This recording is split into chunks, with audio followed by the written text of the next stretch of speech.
Numbers 1. On the first day of the 2nd month of the 2nd year after the Israelites had come out of the land of Egypt, the Lord spoke to Moses in the tent of meeting in the wilderness of Sinai. He said, "Take a census of the whole congregation of Israel by their clans and families, listing every man by name, one by one. You and Aaron are to number those who are 20 years of age or older by their divisions, everyone who can serve in Israel's army. And one man from each tribe, the head of each family, must be there with you. These are the names of the men who are to assist you. From the tribe of Reuben, Elizur son of Shedeur. From Simeon, Shalumiel son of Zurishaddai. From Judah, Nahshon son of Amminadab. From Issachar, Nethanel son of Zuar. From Zebulun, Eliab son of Helon. From the sons of Joseph, from Ephraim, Elishama son of Ammihud. And from Manasseh, Gamaliel son of Pedahzur. From Benjamin, Abidan son of Gideoni. From Dan, Ahiezer son of Ammishaddai. From Asher, Pagiel son of Ochran. From Gad, Eliasaph son of Duel. And from Naphtali, Ahira son of Enan. These men were appointed from the congregation. They were the leaders of the tribes of their fathers, the heads of the clans of Israel. So Moses and Aaron took these men who had been designated by name, and on the first day of the 2nd month they assembled the whole congregation and recorded their ancestry by clans and families, counting one by one the names of those 20 years of age or older, just as the Lord had commanded Moses. So Moses numbered them in the wilderness of Sinai. From the sons of Reuben, the firstborn of Israel, according to the records of their clans and families, counting one by one the names of every male 20 years of age or older who could serve in the army, those registered to the tribe of Reuben numbered 46,500. From the sons of Simeon, according to the records of their clans and families, counting one by one the names of every male 20 years of age or older who could serve in the army, those registered to the tribe of Simeon numbered 59,300. From the sons of Gad, according to the records of their clans and families, counting the names of all those 20 years of age or older who could serve in the army, those registered to the tribe of Gad numbered 45,650. From the sons of Judah, according to the records of their clans and families, counting the names of all those 20 years of age or older who could serve in the army, those registered to the tribe of Judah numbered 74,600. From the sons of Issachar, according to the records of their clans and families, counting the names of all those 20 years of age or older who could serve in the army, those registered to the tribe of Issachar numbered 54,400. From the sons of Zebulun, according to the records of their clans and families, counting the names of all those 20 years of age or older who could serve in the army, those registered to the tribe of Zebulun numbered 57,400. From the sons of Joseph, from the sons of Ephraim, according to the records of their clans and families, counting the names of all those 20 years of age or older who could serve in the army, those registered to the tribe of Ephraim numbered 40,500. And from the sons of Manasseh, according to the records of their clans and families, counting the names of all those 20 years of age or older who could serve in the army, those registered to the tribe of Manasseh numbered 32,200. From the sons of Benjamin, according to the records of their clans and families, counting the names of all those 20 years of age or older who could serve in the army, those registered to the tribe of Benjamin numbered 35,400. From the sons of Dan, according to the records of their clans and families, counting the names of all those 20 years of age or older who could serve in the army, those registered to the tribe of Dan numbered 62,700. From the sons of Asher, according to the records of their clans and families, counting the names of all those 20 years of age or older who could serve in the army. Those registered to the tribe of Asher numbered 41,500. From the sons of Naphtali, according to the records of their clans and families, counting the names of all those 20 years of age or older who could serve in the army, those registered to the tribe of Naphtali numbered 53,400. These were the men numbered by Moses and Aaron, with the assistance of the 12 leaders of Israel, each one representing his family. So all the Israelites 20 years of age or older who could serve in Israel's army were counted according to their families. And all those counted totaled 603,550. The Levites, however, were not numbered along with them by the tribe of their fathers. For the Lord had said to Moses, "Do not number the tribe of Levi in the census with the other Israelites. Instead, you are to appoint the Levites over the tabernacle of the testimony, all its furnishings, and everything in it. They shall carry the tabernacle and all its articles, care for it, and camp around it. Whenever the tabernacle is to move, the Levites are to take it down, and whenever it is to be pitched, the Levites are to set it up. Any outsider who goes near it must be put to death. The Israelites are to camp by their divisions, each man in his own camp and under his own standard. But the Levites are to camp around the tabernacle of the testimony and watch over it, so that no wrath will fall on the congregation of Israel. So the Levites are responsible for the tabernacle of the testimony. Thus the Israelites did everything just as the Lord had commanded Moses. Numbers 2. Then the Lord said to Moses and Aaron, "The Israelites are to camp around the tent of meeting at a distance from it, each man under his standard with the banners of his family. On the east side toward the sunrise, the divisions of Judah are to camp under their standard. The leader of the descendants of Judah is Nahshon, son of Amminadab, and his division numbers 74,600. The tribe of Issachar will camp next to it. The leader of the Issacharites is Nethanel, son of Zuar, and his division numbers 54,400. Next will be the tribe of Zebulun. The leader of the Zebulunites is Eliab, son of Helon, and his division numbers 57,400. The total number of men in the divisions of the camp of Judah is 186,400. They shall set out first. On the south side, the divisions of Reuben are to camp under their standard. The leader of the Reubenites is Elizur, son of Shedeur, and his division numbers 46,500. The tribe of Simeon will camp next to it. The leader of the Simeonites is Shelumiel, son of Zurishaddai, and his division numbers 59,300. Next will be the tribe of Gad. The leader of the Gadites is Eliasaph, son of Duel, and his division numbers 45,650. The total number of men in the divisions of the camp of Reuben is 151,450. They shall set out second. In the middle of the camps, the tent of meeting is to travel with the camp of the Levites. They are to set out in the order they encamped, each in his own place under his standard. On the west side, the divisions of Ephraim are to camp under their standard. The leader of the Ephraimites is Elishama, son of Ammihud, and his division numbers 40,500. The tribe of Manasseh will be next to it. The leader of the Manassites is Gamaliel, son of Pedazur, and his division numbers 32,200. Next will be the tribe of Benjamin.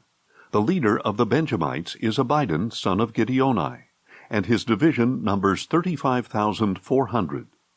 The total number of men in the divisions of the camp of Ephraim is 108,100. They shall set out third. On the north side, the divisions of Dan are to camp under their standard. The leader of the Danites is Ahiezer, son of Ammishaddai, and his division numbers 62,700. The tribe of Asher will camp next to it. The leader of the Asherites is Pagiel, son of Ochran, and his division numbers 41,500. Next will be the tribe of Naphtali. The leader of the Naphtalites is Ahira son of Enan, and his division numbers 53,400. The total number of men in the camp of Dan is 157,600. They shall set out last under their standards. These are the Israelites numbered according to their families. The total of those counted in the camps by their divisions was 603,550. But the Levites were not counted among the other Israelites, as the Lord had commanded Moses. So the Israelites did everything the Lord commanded Moses. They camped under their standards in this way, and set out in the same way, each man with his clan and his family. Numbers 3. This is the account of Aaron and Moses at the time the Lord spoke with Moses on Mount Sinai. These are the names of the sons of Aaron: Nadab, the firstborn, then Abihu, Eleazar, and Ithamar. These were Aaron's sons, the anointed priests, who were ordained to serve as priests. Nadab and Abihu, however, died in the presence of the Lord, when they offered unauthorized fire before the Lord in the wilderness of Sinai. And since they had no sons, only Eleazar and Ithamar served as priests during the lifetime of their father Aaron. Then the Lord said to Moses, "Bring the tribe of Levi, and present them to Aaron the priest, to assist him. They are to perform duties for him and for the whole congregation before the tent of meeting, attending to the service of the tabernacle. They shall take care of all the furnishings of the tent of meeting, and fulfill obligations for the Israelites by attending to the service of the tabernacle. Assign the Levites to Aaron and his sons. They have been given exclusively to him from among the Israelites. So you shall appoint Aaron and his sons to carry out the duties of the priesthood. But any outsider who approaches the tabernacle must be put to death." Again the Lord spoke to Moses, saying, "Behold, I have taken the Levites from among the children of Israel, in place of every firstborn Israelite from the womb. The Levites belong to me, for all the firstborn are mine. On the day I struck down every firstborn in the land of Egypt, I consecrated to myself all the firstborn in Israel, both man and beast. They are mine. I am the Lord." Then the Lord spoke to Moses in the wilderness of Sinai, saying, "Number the Levites by their families and clans. You are to count every male a month old or more." So Moses numbered them according to the word of the Lord, as he had been commanded. These were the sons of Levi by name: Gershon, Kohath, and Merari. These were the names of the sons of Gershon by their clans: Libni and Shimei. The sons of Kohath by their clans were Amram, Izhar, Hebron, and Uzziel. And the sons of Merari by their clans were Malai and Mushi. These were the clans of the Levites according to their families. From Gershon came the Libnite clan and the Shimeite clan. These were the Gershonite clans. The number of all the males a month old or more was 7,500. The Gershonite clans were to camp on the west, behind the tabernacle, and the leader of the families of the Gershonites was Eliasaph, son of Lael. The duties of the Gershonites at the tent of meeting were the tabernacle and tent, its covering, the curtain for the entrance to the tent of meeting, the curtains of the courtyard, the curtain for the entrance to the courtyard that surrounds the tabernacle and altar, and the cords, all the service for these items. From Kohath came the clans of the Amramites, the Izharites, the Hebronites, and the Uzzielites. These were the clans of the Kohathites. The number of all the males a month old or more was 8,600. They were responsible for the duties of the sanctuary. The clans of the Kohathites were to camp on the south side of the tabernacle, and the leader of the families of the Kohathites was Elisaphan, son of Uzziel. Their duties were the ark, the table, the lampstand, the altars, the articles of the sanctuary used with them, and the curtain, all the service for these items. The chief of the leaders of the Levites was Eleazar, son of Aaron the priest. He oversaw those responsible for the duties of the sanctuary. From Merari came the clans of the Malites and the Mushites. These were the Merarite clans.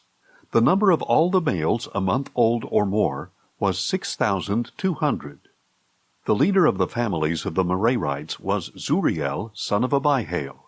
They were to camp on the north side of the tabernacle. The duties assigned to the sons of Merari were the tabernacle's frames, crossbars, posts, bases, and all its equipment, all the service for these items, as well as the posts of the surrounding courtyard, with their bases, tent pegs, and ropes. Moses, Aaron, and Aaron's sons were to camp to the east of the tabernacle toward the sunrise, before the tent of meeting. They were to perform the duties of the sanctuary as a service on behalf of the Israelites. But any outsider who approached the sanctuary was to be put to death. The total number of Levites that Moses and Aaron counted by their clans at the Lord's command, including all the males a month old or more, was 22,000. Then the Lord said to Moses, "Number every firstborn male of the Israelites a month old or more, and list their names. You are to take the Levites for me, I am the Lord, in place of all the firstborn of Israel, and the livestock of the Levites in place of all the firstborn of the livestock of the Israelites." So Moses numbered all the firstborn of the Israelites as the Lord had commanded him. The total number of the firstborn males a month old or more, listed by name, was 22,273. Again the Lord spoke to Moses, saying, "Take the Levites in place of all the firstborn of Israel, and the livestock of the Levites in place of their livestock. The Levites belong to me. I am the Lord." To redeem the 273 firstborn Israelites who outnumber the Levites, you are to collect 5 shekels for each one, according to the sanctuary shekel of 20 gerahs. Give the money to Aaron and his sons as the redemption price for the excess among the Israelites. So Moses collected the redemption money from those in excess of the number redeemed by the Levites. He collected the money from the firstborn of the Israelites, 1,365 shekels, according to the sanctuary shekel. And Moses gave the redemption money to Aaron and his sons, in obedience to the word of the Lord, just as the Lord had commanded him. Numbers 4. Then the Lord said to Moses and Aaron, "Take a census of the Kohathites among the Levites by their clans and families, men from 30 to 50 years old, everyone who is qualified to serve in the work at the tent of meeting." This service of the Kohathites at the tent of meeting regards the most holy things. Whenever the camp sets out, Aaron and his sons are to go in, take down the veil of the curtain, and cover the ark of the testimony with it.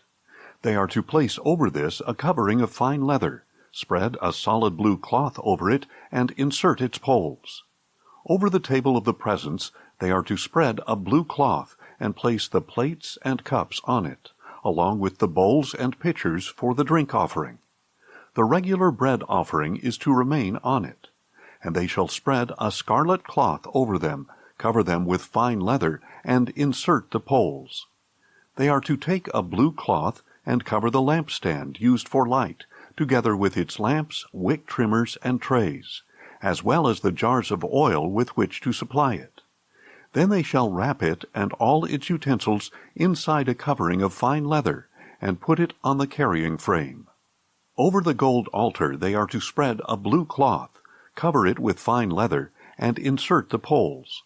They are to take all the utensils for serving in the sanctuary, place them in a blue cloth, cover them with fine leather, and put them on the carrying frame.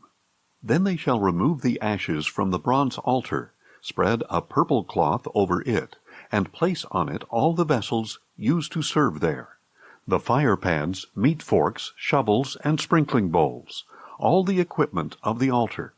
They are to spread over it a covering of fine leather and insert the poles. When Aaron and his sons have finished covering the holy objects and all their equipment, as soon as the camp is ready to move, the Kohathites shall come and do the carrying, but they must not touch the holy objects, or they will die. These are the transportation duties of the Kohathites regarding the tent of meeting. Eleazar, son of Aaron the priest, shall oversee the oil for the light, the fragrant incense, the daily grain offering, and the anointing oil. He has oversight of the entire tabernacle and everything in it, including the holy objects and their utensils.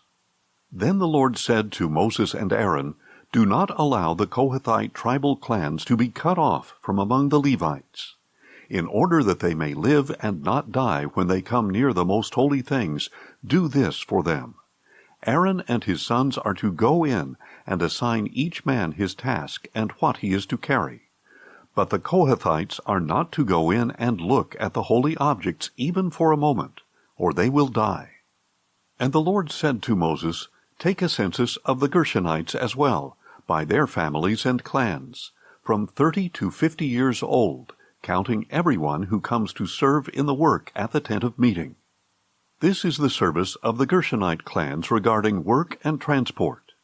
They are to carry the curtains of the tabernacle, the tent of meeting with the covering of fine leather over it, the curtains for the entrance to the tent of meeting, the curtains of the courtyard, and the curtains for the entrance at the gate of the courtyard that surrounds the tabernacle and altar, along with their ropes and all the equipment for their service.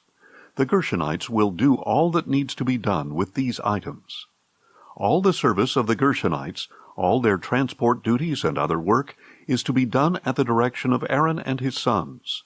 You are to assign to them all that they are responsible to carry. This is the service of the Gershonite clans at the tent of meeting, and their duties shall be under the direction of Ithamar, son of Aaron the priest. As for the sons of Merari, you are to number them by their clans and families, from 30 to 50 years old, counting everyone who comes to serve in the work of the tent of meeting. This is the duty for all their service at the tent of meeting: to carry the frames of the tabernacle with its crossbars, posts, and bases, and the posts of the surrounding courtyard with their bases, tent pegs, and ropes, including all their equipment and everything related to their use. You shall assign by name the items that they are responsible to carry. This is the service of the Merarite clans according to all their work at the tent of meeting, under the direction of Ithamar, son of Aaron the priest. So Moses, Aaron, and the leaders of the congregation numbered the Kohathites by their clans and families, everyone from 30 to 50 years old who came to serve in the work at the tent of meeting. And those numbered by their clans totaled 2,750. These were counted from the Kohathite clans, everyone who could serve at the tent of meeting. Moses and Aaron numbered them according to the command of the Lord through Moses. Then the Gershonites were numbered by their clans and families, everyone from 30 to 50 years old who came to serve in the work at the tent of meeting. And those numbered by their clans and families totaled 2,630. These were counted from the Gershonite clans who served at the tent of meeting, whom Moses and Aaron counted at the Lord's command. And the Merarites were numbered by their clans and families, everyone from 30 to 50 years old who came to serve in the work at the tent of meeting. The men registered by their clans numbered 3,200. These were counted from the Merarite clans, whom Moses and Aaron numbered at the Lord's command through Moses. So Moses, Aaron, and the leaders of Israel numbered by their clans and families all the Levites, from 30 to 50 years old, who came to do the work of serving and carrying the tent of meeting. And the number of men was 8,580. At the Lord's command they were numbered through Moses, and each one was assigned his work and burden, as the Lord had commanded Moses. Numbers 5. Then the Lord said to Moses, "Command the Israelites to send away from the camp anyone with a skin disease, anyone who has a bodily discharge, and anyone who is defiled by a dead body. You must send away male and female alike. Send them outside the camp, so they will not defile their camp, where I dwell among them." So the Israelites did this, sending such people outside the camp. They did it just as the Lord had instructed Moses. And the Lord said to Moses, "Tell the Israelites that when a man or woman acts unfaithfully against the Lord, by committing any sin against another, that person is guilty, and must confess the sin he has committed. He must make full restitution, add a fifth to its value, and give all this to the one he has wronged.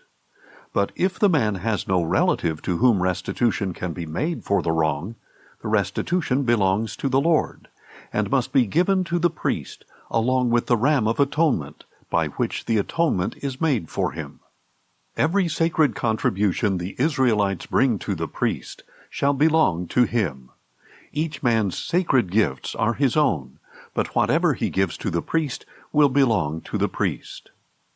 Then the Lord said to Moses, "Speak to the Israelites, and tell them that if any man's wife goes astray and is unfaithful to him by sleeping with another man, and it is concealed from her husband, and her impurity is undetected, since there is no witness against her, and she was not caught in the act, and if a feeling of jealousy comes over her husband, and he suspects his wife who has defiled herself, or if a feeling of jealousy comes over him, and he suspects her even though she has not defiled herself, then he is to bring his wife to the priest. He must also bring for her an offering of 1/10 of an ephah of barley flour. He is not to pour oil over it or put frankincense on it, because it is a grain offering for jealousy, an offering of memorial as a reminder of iniquity. The priest is to bring the wife forward and have her stand before the Lord. Then he is to take some holy water in a clay jar, and put some of the dust from the tabernacle floor into the water. After the priest has the woman stand before the Lord, he is to let down her hair, and place in her hands the grain offering of memorial, which is the grain offering for jealousy. The priest is to hold the bitter water that brings a curse, and he is to put the woman under oath, and say to her, "If no other man has slept with you, and you have not gone astray and become defiled while under your husband's authority, may you be immune to this bitter water that brings a curse. But if you have gone astray while under your husband's authority, and have defiled yourself and lain carnally with a man other than your husband," and the priest shall have the woman swear under the oath of the curse, "then may the Lord make you an attested curse among your people, by making your thigh shrivel and your belly swell. May this water that brings a curse enter your stomach, and cause your belly to swell and your thigh to shrivel." Then the woman is to say, "Amen, Amen." And the priest shall write these curses on a scroll, and wash them off into the bitter water. He is to have the woman drink the bitter water that brings a curse, and it will enter her and cause her bitter suffering. The priest shall take from her hand the grain offering for jealousy, wave it before the Lord, and bring it to the altar. Then the priest is to take a handful of the grain offering as a memorial portion, and burn it on the altar.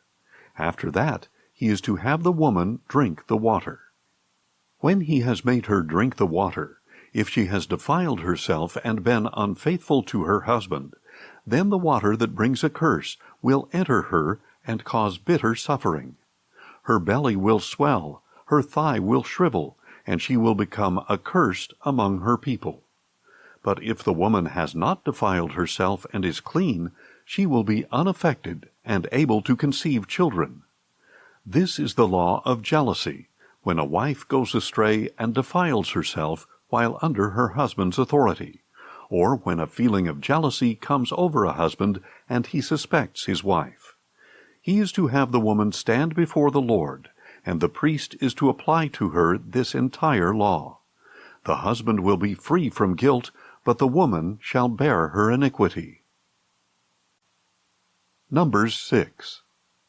And the Lord said to Moses, "Speak to the Israelites, and tell them that if a man or woman makes a special vow, the vow of a Nazirite, to separate himself to the Lord, he is to abstain from wine and strong drink.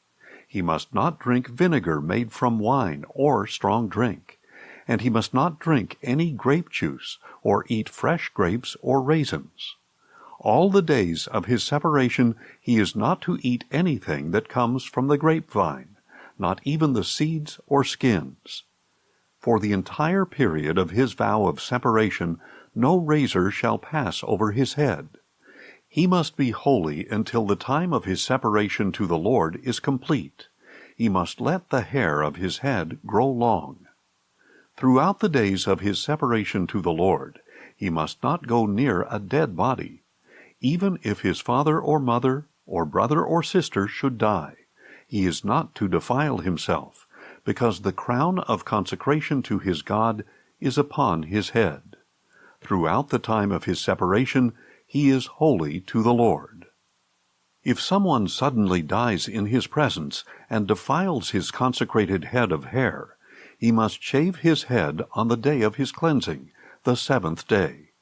On the 8th day, he must bring 2 turtle doves or 2 young pigeons to the priest at the entrance to the tent of meeting. And the priest is to offer one as a sin offering and the other as a burnt offering, to make atonement for him, because he has sinned by being in the presence of the dead body. On that day he must consecrate his head again. He must rededicate his time of separation to the Lord and bring a year-old male lamb as a guilt offering. But the preceding days shall not be counted, because his separation was defiled. Now this is the law of the Nazirite when his time of separation is complete. He must be brought to the entrance to the tent of meeting, and he is to present an offering to the Lord of an unblemished year-old male lamb as a burnt offering, an unblemished year-old female lamb as a sin offering, and an unblemished ram as a peace offering, together with their grain offerings and drink offerings, and a basket of unleavened cakes made from fine flour mixed with oil, and unleavened wafers coated with oil. The priest is to present all these before the Lord, and make the sin offering and the burnt offering. He shall also offer the ram as a peace offering to the Lord, along with the basket of unleavened bread. And the priest is to offer the accompanying grain offering and drink offering. Then at the entrance to the tent of meeting, the Nazirite is to shave his consecrated head, take the hair, and put it on the fire under the peace offering. And the priest is to take the boiled shoulder from the ram, 1 unleavened cake from the basket, and 1 unleavened wafer, and put them into the hands of the Nazirite, who has just shaved the hair of his consecration. The priest shall then wave them as a wave offering before the Lord. This is a holy portion for the priest, in addition to the breast of the wave offering and the thigh that was presented. After that, the Nazirite may drink wine. This is the law of the Nazirite, who vows his offering to the Lord for his separation, in addition to whatever else he can afford. He must fulfill whatever vow he makes, according to the law of his separation. Then the Lord said to Moses, "Tell Aaron and his sons, this is how you are to bless the Israelites. Say to them, May the Lord bless you and keep you. May the Lord cause his face to shine upon you, and be gracious to you. May the Lord lift up his countenance toward you, and give you peace. So they shall put my name on the Israelites, and I will bless them." Numbers 7. On the day Moses finished setting up the tabernacle, he anointed and consecrated it and all its furnishings, along with the altar and all its utensils. And the leaders of Israel, the heads of their families, presented an offering. These men were the tribal leaders who had supervised the registration.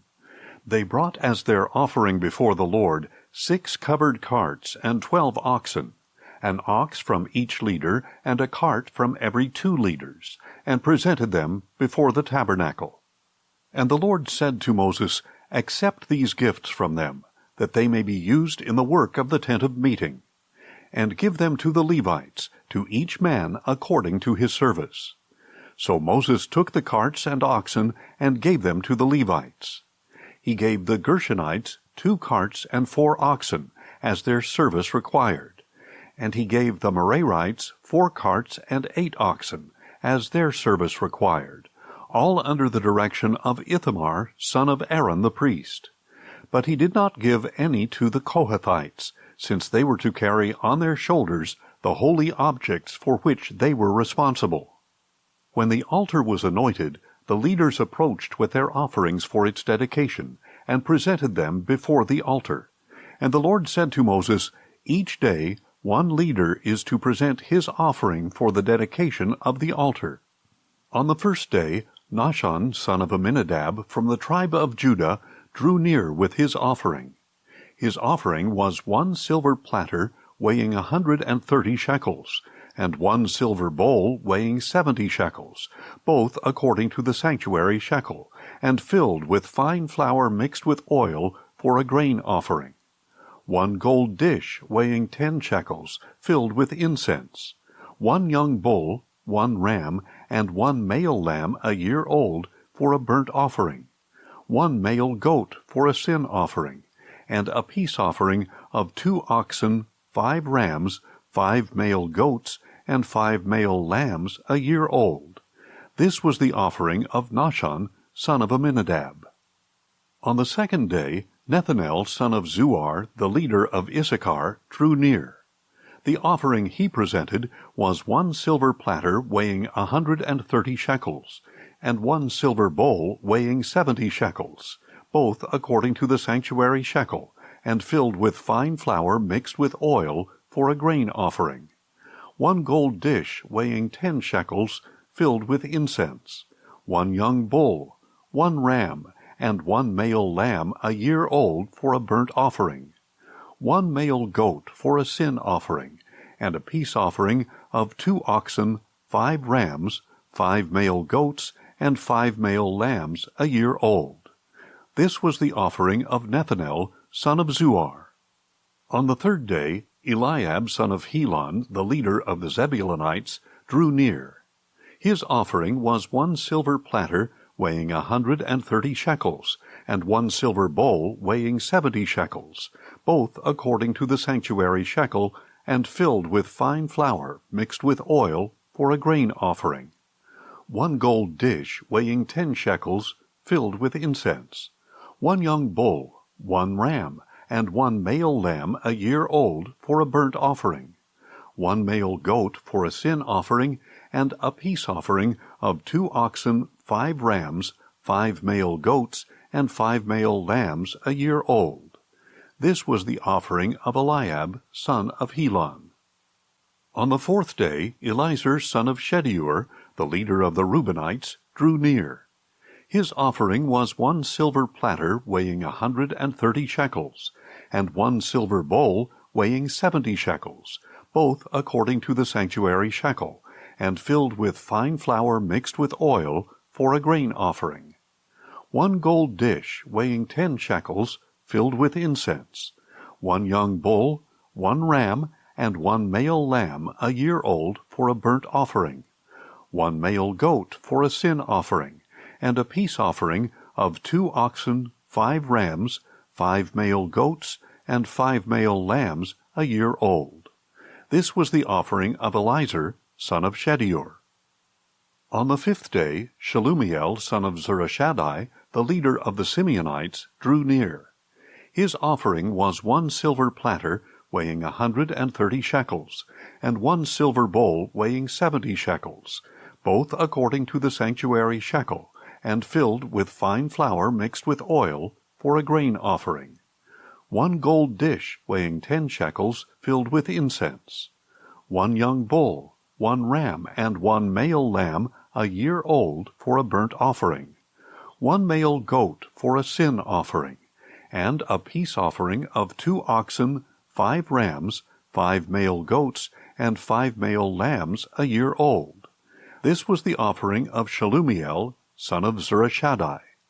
On the sixth day, Eliasaph, son of Duel, the leader of the Gadites, drew near. His offering was 1 silver platter weighing 130 shekels, and 1 silver bowl weighing 70 shekels, both according to the sanctuary shekel, and filled with fine flour mixed with oil for a grain offering. 1 gold dish weighing 10 shekels, filled with incense, 1 young bull, 1 ram, and 1 male lamb a year old for a burnt offering, 1 male goat for a sin offering, and a peace offering of 2 oxen, 5 rams, 5 male goats, and 5 male lambs a year old. This was the offering of Eliasaph, son of Duel. On the 7th day, Elishama, son of Ammihud, the leader of the Ephraimites, drew near. His offering was 1 silver platter, weighing 130 shekels, and 1 silver bowl, weighing 70 shekels, both according to the sanctuary shekel, and filled with fine flour mixed with oil, for a grain offering, 1 gold dish, weighing 10 shekels, filled with incense, 1 young bull, 1 ram, and 1 male lamb a year old, for a burnt offering, 1 male goat for a sin offering, and a peace offering of 2 oxen, 5 rams, 5 male goats, and 5 male lambs a year old. This was the offering of Elishama, son of Ammihud. On the 8th day, Gamaliel, son of Pedahzur, the leader of the Manassites, drew near. His offering was 1 silver platter, weighing 130 shekels, and 1 silver bowl, weighing 70 shekels, both according to the sanctuary shekel, and filled with fine flour mixed with oil, for a grain offering, 1 gold dish, weighing 10 shekels, filled with incense, 1 young bull, 1 ram, and 1 male lamb a year old, for a burnt offering, 1 male goat for a sin offering, and a peace offering of 2 oxen, 5 rams, 5 male goats, and 5 male lambs a year old. This was the offering of Gamaliel, son of Pedahzur. On the 9th day, Abidan, son of Gideoni, the leader of the Benjamites, drew near. His offering was 1 silver platter, weighing 130 shekels, and 1 silver bowl, weighing 70 shekels, both according to the sanctuary shekel, and filled with fine flour mixed with oil, for a grain offering, 1 gold dish, weighing 10 shekels, filled with incense, 1 young bull, 1 ram, and 1 male lamb a year old, for a burnt offering, 1 male goat for a sin offering, and a peace offering of 2 oxen, 5 rams, 5 male goats, and 5 male lambs a year old. This was the offering of Abidan, son of Gideoni. On the 10th day, Ahiezer, son of Ammishaddai, the leader of the Danites, drew near. His offering was 1 silver platter, weighing 130 shekels, and 1 silver bowl, weighing 70 shekels, both according to the sanctuary shekel, and filled with fine flour mixed with oil, for a grain offering, 1 gold dish, weighing 10 shekels, filled with incense, 1 young bull, 1 ram, and 1 male lamb a year old, for a burnt offering, 1 male goat for a sin offering, and a peace offering of 2 oxen, 5 rams, 5 male goats, and 5 male lambs a year old. This was the offering of Ahiezer, son of Ammishaddai. On the 11th day, Pagiel, son of Ochran, the leader of the Asherites, drew near. His offering was 1 silver platter, weighing 130 shekels, and 1 silver bowl, weighing 70 shekels, both according to the sanctuary shekel, and filled with fine flour mixed with oil, for a grain offering, 1 gold dish, weighing 10 shekels, filled with incense, 1 young bull, 1 ram, and 1 male lamb a year old, for a burnt offering, 1 male goat for a sin offering, and a peace offering of 2 oxen, 5 rams, 5 male goats, and 5 male lambs a year old. This was the offering of Pagiel, son of Ochran. On the 12th day, Ahira, son of Enan, the leader of the Naphtalites, drew near. His offering was 1 silver platter, weighing 130 shekels, and 1 silver bowl, weighing 70 shekels, both according to the sanctuary shekel, and filled with fine flour mixed with oil, for a grain offering, 1 gold dish, weighing 10 shekels, filled with incense, 1 young bull, 1 ram, and 1 male lamb a year old for a burnt offering, 1 male goat for a sin offering, and a peace offering of 2 oxen, 5 rams, 5 male goats, and 5 male lambs a year old. This was the offering of Ahira son of Enan. So these were the offerings from the leaders of Israel for the dedication of the altar when it was anointed: 12 silver platters, 12 silver bowls, and 12 gold dishes. Each silver platter weighed 130 shekels, and each silver bowl 70 shekels. The total weight of the silver articles was 2,400 shekels, according to the sanctuary shekel. The 12 gold dishes filled with incense weighed 10 shekels each, according to the sanctuary shekel. The total weight of the gold dishes was 120 shekels. All the livestock for the burnt offering totaled 12 bulls, 12 rams, and 12 male lambs a year old, together with their grain offerings, and 12 male goats for the sin offering. All the livestock sacrificed for the peace offering totaled 24 bulls, 60 rams, 60 male goats, and 60 male lambs a year old. This was the dedication offering for the altar after it was anointed. When Moses entered the tent of meeting to speak with the Lord, he heard the voice speaking to him from between the 2 cherubim above the mercy seat on the ark of the testimony. Thus the Lord spoke to him. Numbers 8. Then the Lord said to Moses, "Speak to Aaron, and tell him, when you set up the 7 lamps, they are to light the area in front of the lampstand." And Aaron did so. He set up the lamps facing toward the front of the lampstand, just as the Lord had commanded Moses. This is how the lampstand was constructed. It was made of hammered gold, from its base to its blossoms, fashioned according to the pattern the Lord had shown Moses. Again the Lord spoke to Moses, saying, "Take the Levites from among the Israelites, and make them ceremonially clean. This is what you must do to cleanse them. Sprinkle them with the water of purification. Have them shave their whole bodies, and wash their clothes, and so purify themselves. Then have them take a young bull with its grain offering of fine flour mixed with oil, and you are to take a second young bull for a sin offering. Bring the Levites before the tent of meeting, and assemble the whole congregation of Israel. You are to present the Levites before the Lord, and have the Israelites lay their hands upon them. Aaron is to present the Levites before the Lord as a wave offering from the sons of Israel, so that they may perform the service of the Lord. And the Levites are to lay their hands on the heads of the bulls, and offer to the Lord one as a sin offering, and the other as a burnt offering, to make atonement for the Levites. You are to have the Levites stand before Aaron and his sons, and then present them before the Lord as a wave offering. In this way you shall separate the Levites from the rest of the Israelites, and the Levites will belong to me. After you have cleansed them and presented them as a wave offering, they may come to serve at the tent of meeting. For the Levites have been wholly given to me from among the sons of Israel. I have taken them for myself in place of all who come first from the womb, the firstborn of all the sons of Israel. For every firstborn male in Israel is mine, both man and beast. I set them apart for myself on the day I struck down all the firstborn in the land of Egypt. But I have taken the Levites in place of all the firstborn among the sons of Israel.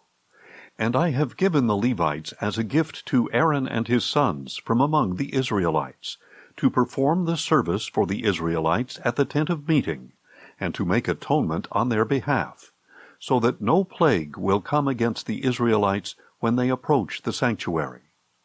So Moses, Aaron, and the whole congregation of Israel did with the Levites everything that the Lord had commanded Moses they should do. The Levites purified themselves and washed their clothes, and Aaron presented them as a wave offering before the Lord. Aaron also made atonement for them to cleanse them. After that, the Levites came to perform their service at the tent of meeting, in the presence of Aaron and his sons. Thus they did with the Levites, just as the Lord had commanded Moses. And the Lord said to Moses, "This applies to the Levites. Men 25 years of age or older shall enter to perform the service in the work at the tent of meeting, but at the age of 50 they must retire from performing the work and no longer serve. After that, they may assist their brothers in fulfilling their duties at the tent of meeting, but they themselves are not to do the work. This is how you are to assign responsibilities to the Levites." Numbers 9. In the first month of the 2nd year after Israel had come out of the land of Egypt, the Lord spoke to Moses in the wilderness of Sinai. The Israelites are to observe the Passover at its appointed time. You are to observe it at the appointed time, at twilight on the 14th day of this month, in accordance with its statutes and ordinances. So Moses told the Israelites to observe the Passover, and they did so in the wilderness of Sinai, at twilight on the 14th day of the first month. The Israelites did everything just as the Lord had commanded Moses. But there were some men who were unclean due to a dead body, so they could not observe the Passover on that day. And they came before Moses and Aaron that same day, and said to Moses, "We are unclean because of a dead body. But why should we be excluded from presenting the Lord's offering with the other Israelites at the appointed time?" "Wait here until I find out what the Lord commands concerning you," Moses replied. Then the Lord said to Moses, "Tell the Israelites, when any one of you or your descendants is unclean because of a dead body, or is away on a journey, he may still observe the Passover to the Lord. Such people are to observe it at twilight on the 14th day of the 2nd month. They are to eat the lamb, together with unleavened bread and bitter herbs. They may not leave any of it until morning, or break any of its bones. They must observe the Passover according to all its statutes. But if a man who is ceremonially clean and is not on a journey still fails to observe the Passover, he must be cut off from his people, because he did not present the Lord's offering at its appointed time. That man will bear the consequences of his sin. If a foreigner dwelling among you wants to observe the Passover to the Lord, he is to do so according to the Passover statute and its ordinances. You are to apply the same statute to both the foreigner and the native of the land. On the day that the tabernacle, the tent of the testimony, was set up, the cloud covered it, and appeared like fire above the tabernacle from evening until morning. It remained that way continually. The cloud would cover the tabernacle by day, and at night it would appear like fire. Whenever the cloud was lifted from above the tent, the Israelites would set out, and wherever the cloud settled, there the Israelites would camp. At the Lord's command, the Israelites set out, and at the Lord's command they camped. As long as the cloud remained over the tabernacle, they remained encamped. Even when the cloud lingered over the tabernacle for many days, the Israelites kept the Lord's charge and did not set out. Sometimes the cloud remained over the tabernacle for only a few days, and they would camp at the Lord's command and set out at the Lord's command. Sometimes the cloud remained only from evening until morning, and when it lifted in the morning, they would set out. Whether it was by day or by night, when the cloud was taken up, they would set out. Whether the cloud lingered for 2 days, a month, or longer, the Israelites camped and did not set out as long as the cloud remained over the tabernacle. But when it was lifted, they would set out. They camped at the Lord's command, and they set out at the Lord's command. They carried out the Lord's charge according to his command through Moses. Numbers 10. Then the Lord said to Moses, "Make 2 trumpets of hammered silver to be used for calling the congregation and for having the camps set out. When both are sounded, the whole congregation is to assemble before you at the entrance to the tent of meeting. But if only one is sounded, then the leaders, the heads of the clans of Israel, are to gather before you. When you sound short blasts, the camps that lie on the east side are to set out. When you sound the short blasts a second time, the camps that lie on the south side are to set out. The blasts are to signal them to set out. To convene the assembly, you are to sound long blasts, not short ones. The sons of Aaron, the priests, are to sound the trumpets. This shall be a permanent statute for you and the generations to come. When you enter into battle in your land against an adversary who attacks you, sound short blasts on the trumpets, and you will be remembered before the Lord your God, and saved from your enemies. And on your joyous occasions, your appointed feasts, and the beginning of each month, you are to blow the trumpets over your burnt offerings and fellowship offerings, to serve as a reminder for you before your God. I am the Lord your God. On the 20th day of the 2nd month of the 2nd year, the cloud was lifted from above the tabernacle of the testimony, and the Israelites set out from the wilderness of Sinai, traveling from place to place until the cloud settled in the wilderness of Paran. They set out this first time according to the Lord's command through Moses. First, the divisions of the camp of Judah set out under their standard, with Nahshon, son of Amminadab, in command. Nethanel, son of Zuar, was over the division of the tribe of Issachar, and Eliab, son of Helon, was over the division of the tribe of Zebulun. Then the tabernacle was taken down, and the Gershonites and the Merarites set out, transporting it. Then the divisions of the camp of Reuben set out under their standard, with Elizur, son of Shedeur, in command.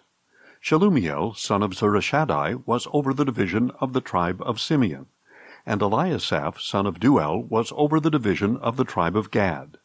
Then the Kohathites set out, transporting the holy objects. The tabernacle was to be set up before their arrival. Next, the divisions of the camp of Ephraim set out under their standard, with Elishama, son of Ammihud, in command. Gamaliel, son of Pedazur, was over the division of the tribe of Manasseh, and Abidan, son of Gideoni, was over the division of the tribe of Benjamin. Finally, the divisions of the camp of Dan set out under their standard, serving as the rear guard for all units, with Ahiezer, son of Ammishaddai, in command. Pagiel, son of Ochran, was over the division of the tribe of Asher, and Ahira, son of Enan, was over the division of the tribe of Naphtali. This was the order of march for the Israelite divisions as they set out. Then Moses said to Hobab, the son of Moses' father-in-law Reuel the Midianite, "We are setting out for the place of which the Lord said, 'I will give it to you.' Come with us, and we will treat you well, for the Lord has promised good things to Israel." "I will not go," Hobab replied.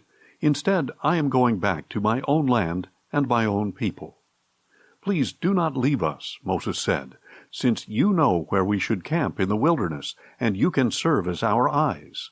If you come with us, we will share with you whatever good things the Lord gives us."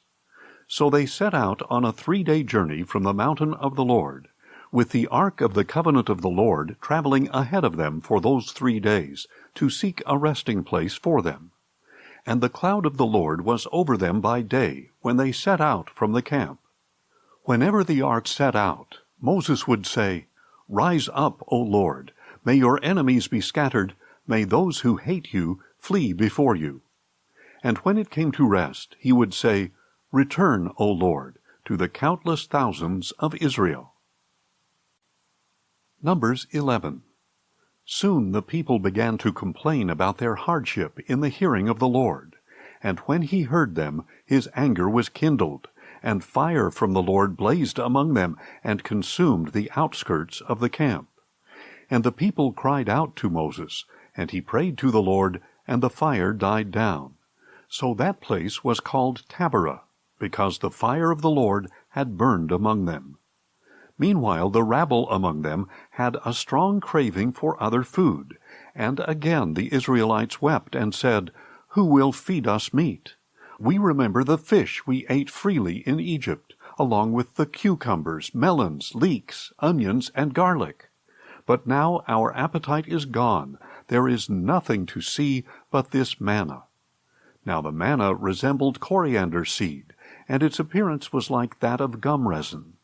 The people walked around and gathered it, ground it on a hand mill or crushed it in a mortar, then boiled it in a cooking pot or shaped it into cakes.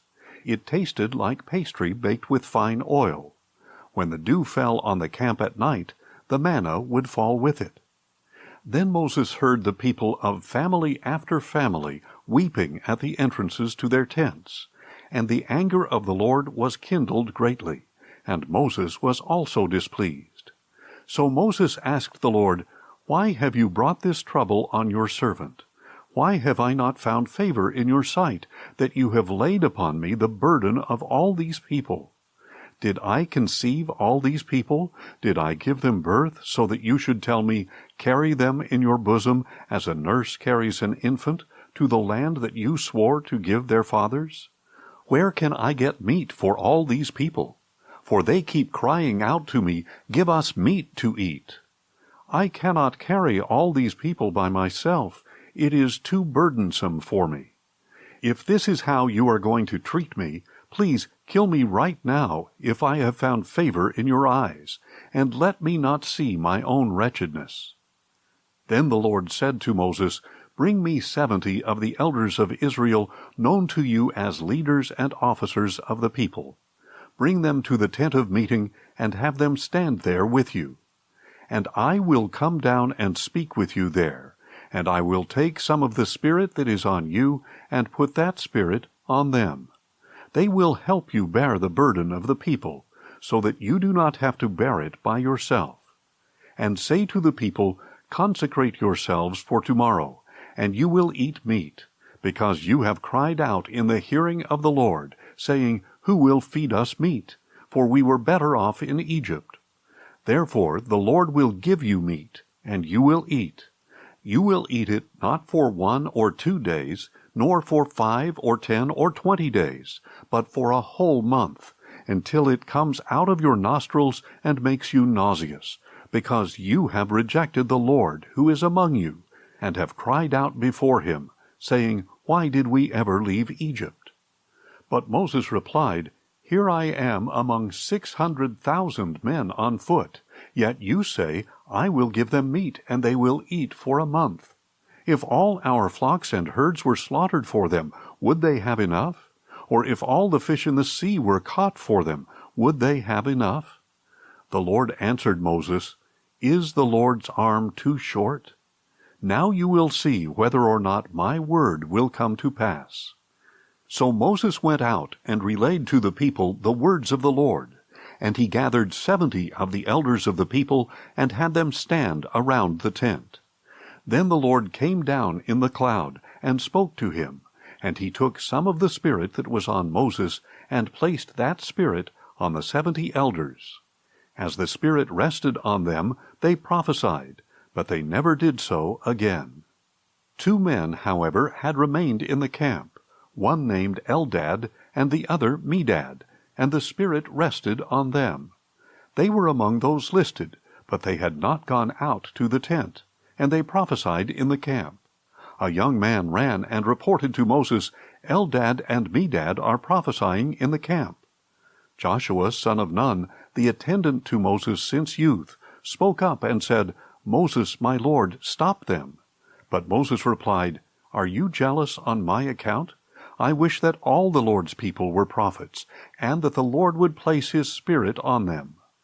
Then Moses returned to the camp along with the elders of Israel. Now a wind sent by the Lord came up, drove in quail from the sea, and brought them near the camp, about 2 cubits above the surface of the ground, for a day's journey in every direction around the camp. All that day and night, and all the next day, the people stayed up gathering the quail. No one gathered less than 10 homers, and they spread them out all around the camp. But while the meat was still between their teeth, before it was chewed, the anger of the Lord burned against the people, and the Lord struck them with a severe plague. So they called that place Kibroth-Hattaavah, because there they buried the people who had craved other food. From Kibroth-Hattaavah the people moved on to Hazerath, where they remained for some time. Numbers 12. Then Miriam and Aaron criticized Moses because of the Cushite woman he had married, for he had taken a Cushite wife. "Does the Lord speak only through Moses?" they said. "Does he not also speak through us?" And the Lord heard this. Now Moses was a very humble man, more so than any man on the face of the earth. And suddenly the Lord said to Moses, Aaron, and Miriam, "You three come out to the tent of meeting." So the three went out, and the Lord came down in a pillar of cloud, stood at the entrance to the tent, and summoned Aaron and Miriam. When both of them had stepped forward, he said, "Hear now my words. If there is a prophet among you, I, the Lord, will reveal myself to him in a vision. I will speak to him in a dream. But this is not so with my servant Moses. He is faithful in all my house. I speak with him face to face, clearly, and not in riddles. He sees the form of the Lord. Why then were you unafraid to speak against my servant Moses?" So the anger of the Lord burned against them, and he departed. As the cloud lifted from above the tent, suddenly Miriam became leprous, white as snow. Aaron turned toward her, saw that she was leprous, and said to Moses, "My Lord, please do not hold against us this sin we have so foolishly committed. Please do not let her be like a stillborn infant whose flesh is half consumed when he comes out of his mother's womb." So Moses cried out to the Lord, "O God, please heal her."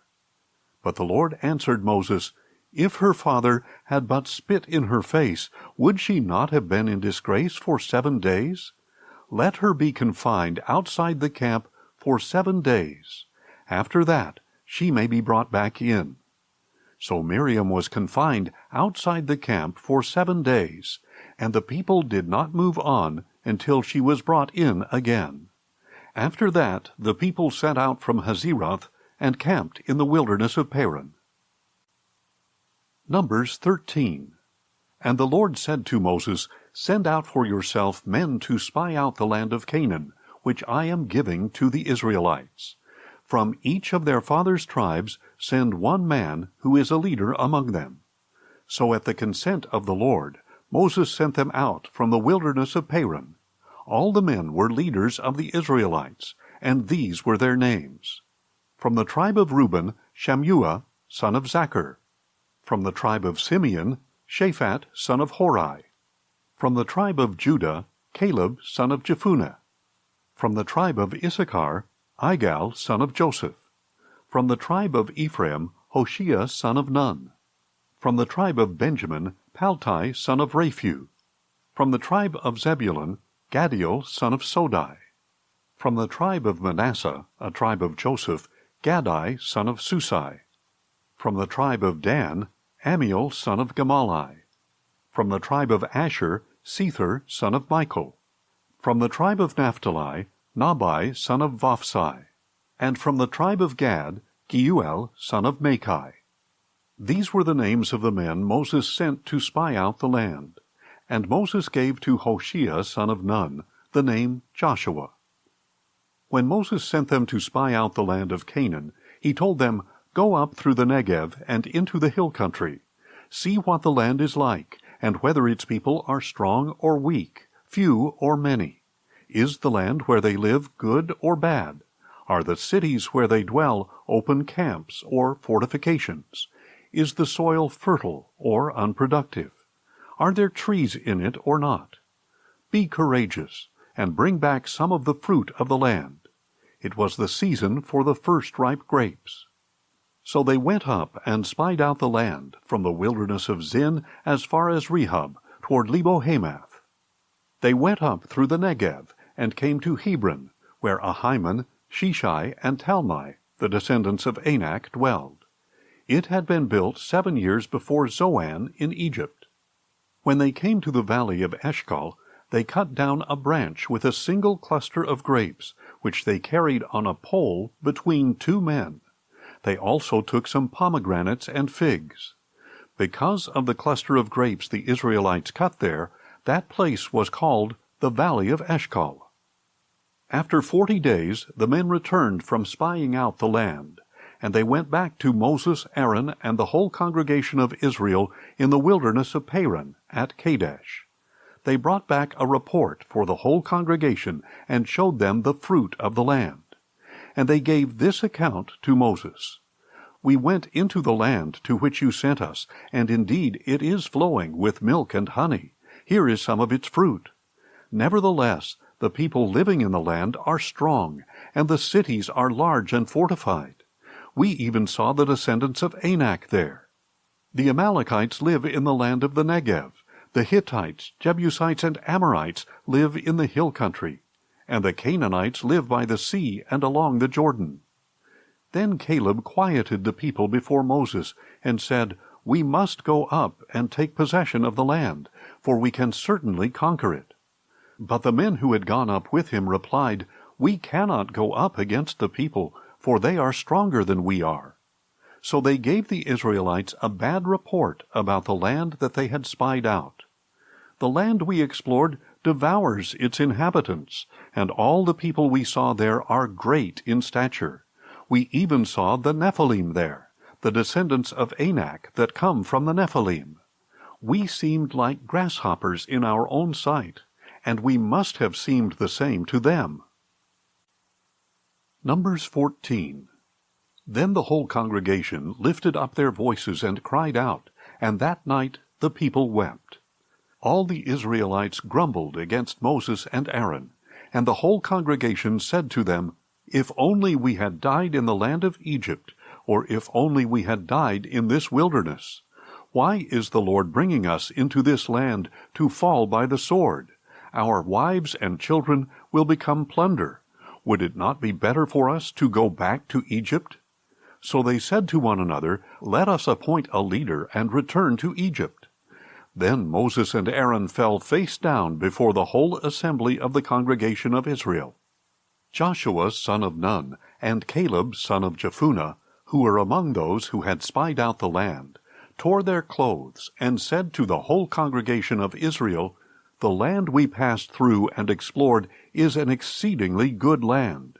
If the Lord delights in us, he will bring us into this land, a land flowing with milk and honey, and he will give it to us. Only do not rebel against the Lord, and do not be afraid of the people of the land, for they will be like bread for us.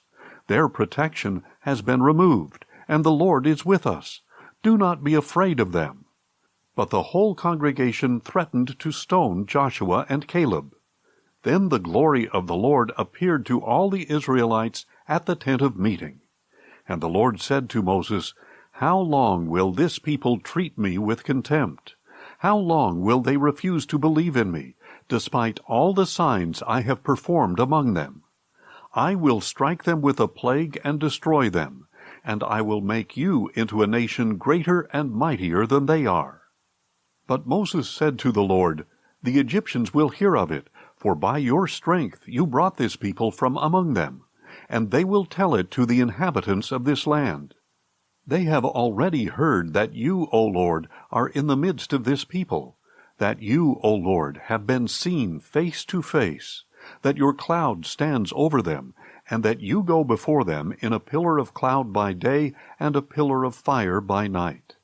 If you kill this people as one man, the nations who have heard of your fame will say, 'Because the Lord was unable to bring this people into the land he swore to give them, he has slaughtered them in the wilderness.' So now I pray, may the power of my Lord be magnified, just as you have declared. The Lord is slow to anger and abounding in loving devotion, forgiving iniquity and transgression. Yet he will by no means leave the guilty unpunished. He will visit the iniquity of the fathers upon their children to the 3rd and 4th generation. Pardon, I pray, the iniquity of this people, in keeping with the greatness of your loving devotion, just as you have forgiven them ever since they left Egypt." "I have pardoned them as you requested," the Lord replied. Yet as surely as I live, and as surely as the whole earth is filled with the glory of the Lord, not one of the men who have seen my glory and the signs I performed in Egypt and in the wilderness, yet have tested me and disobeyed me these 10 times, not one will ever see the land that I swore to give their fathers. None of those who have treated me with contempt will see it. But because my servant Caleb has a different spirit, and has followed me wholeheartedly, I will bring him into the land he has entered, and his descendants will inherit it. Now since the Amalekites and Canaanites are living in the valleys, turn back tomorrow, and head for the wilderness along the route to the Red Sea. Then the Lord said to Moses and Aaron, How long will this wicked congregation grumble against me? I have heard the complaints that the Israelites are making against me. So tell them, As surely as I live, declares the Lord, I will do to you exactly as I heard you say. Your bodies will fall in this wilderness, all who were numbered in the census, everyone 20 years of age or older, because you have grumbled against me.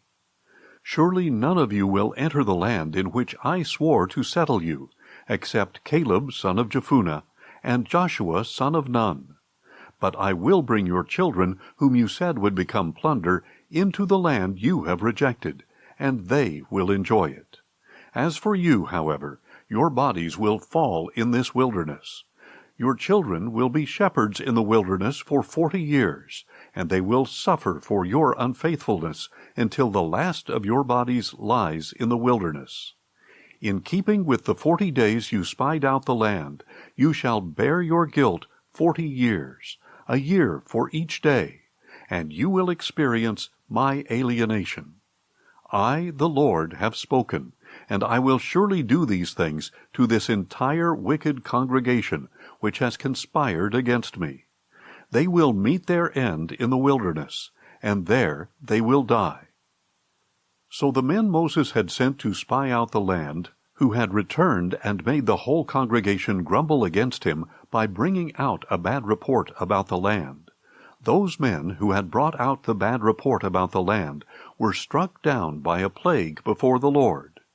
Of those men who had gone to spy out the land, only Joshua son of Nun and Caleb son of Jephunneh remained alive. And when Moses relayed these words to all the Israelites, the people mourned bitterly.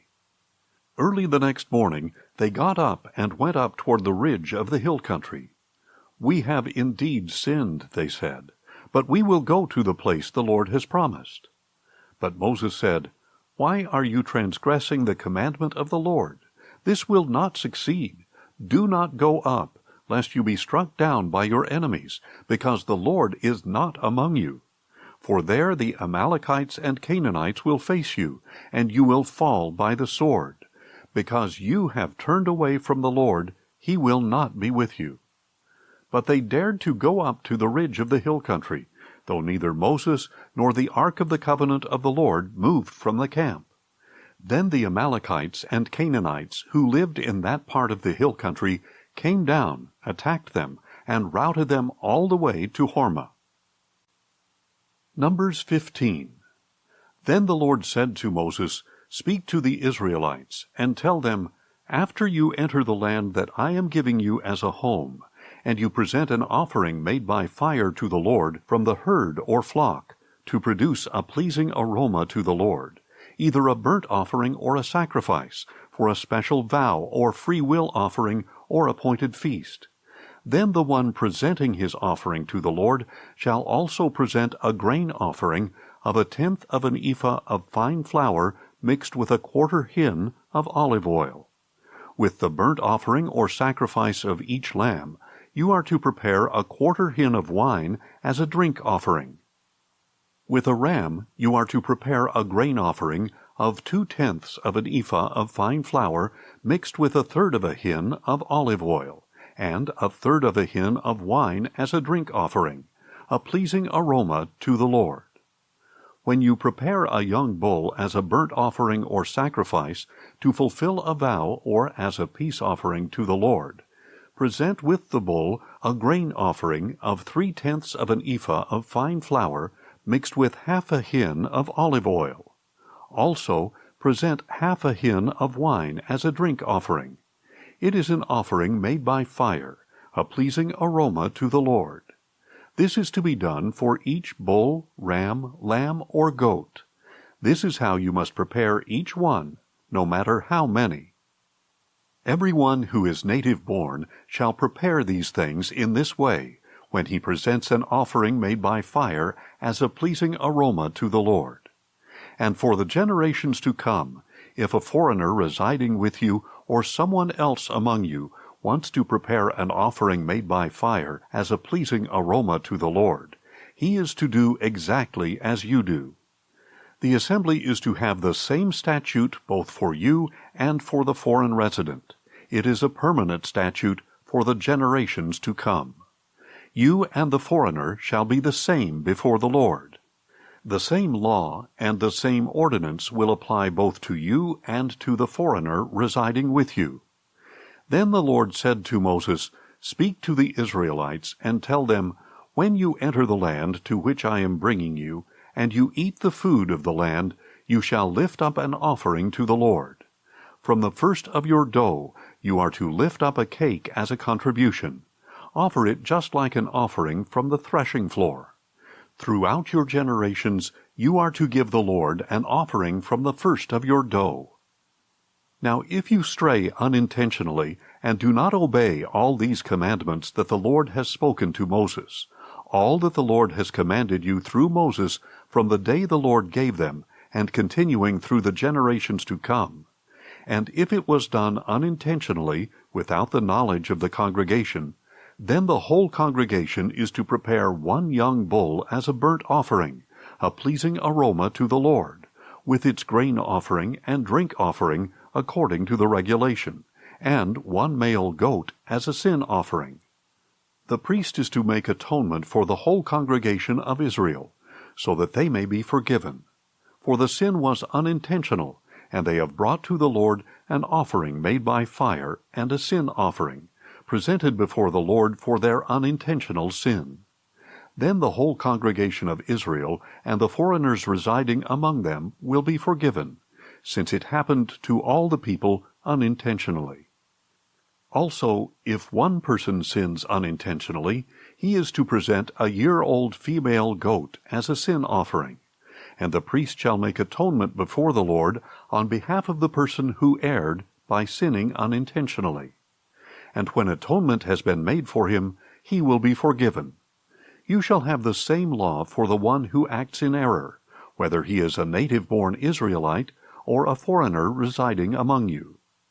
But the person who sins defiantly, whether a native or foreigner, blasphemes the Lord. That person shall be cut off from among his people. He shall certainly be cut off, because he has despised the word of the Lord and broken his commandment. His guilt remains on him. While the Israelites were in the wilderness, a man was found gathering wood on the Sabbath day. Those who found the man gathering wood brought him to Moses, Aaron, and the whole congregation. And because it had not been declared what should be done to him, they placed him in custody. And the Lord said to Moses, "The man must surely be put to death. The whole congregation is to stone him outside the camp." So the whole congregation took the man outside the camp and stoned him to death, as the Lord had commanded Moses.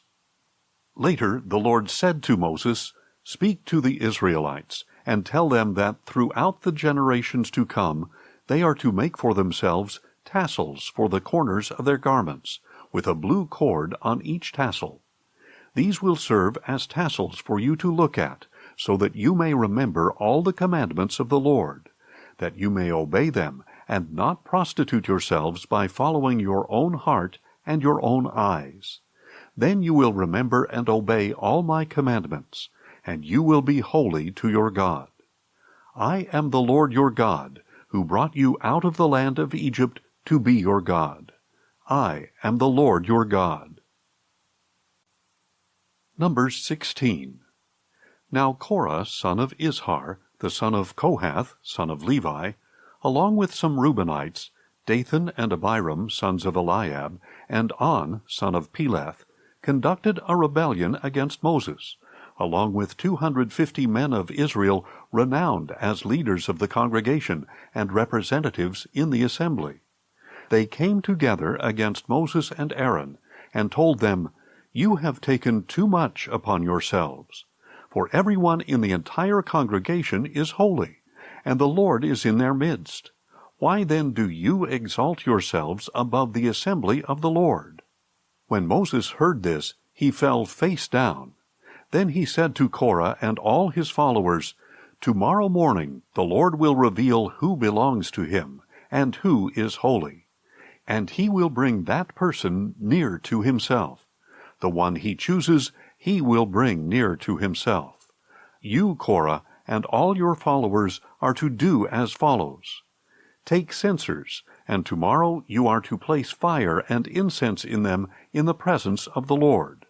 Then the man the Lord chooses will be the one who is holy. It is you, sons of Levi, who have taken too much upon yourselves." Moses also said to Korah, "Now listen, you sons of Levi. Is it not enough for you that the God of Israel has separated you from the congregation of Israel and brought you near to himself to perform the work at the Lord's tabernacle, and to stand before the congregation to minister to them? He has brought you near, you and all your fellow Levites, but you are seeking the priesthood as well.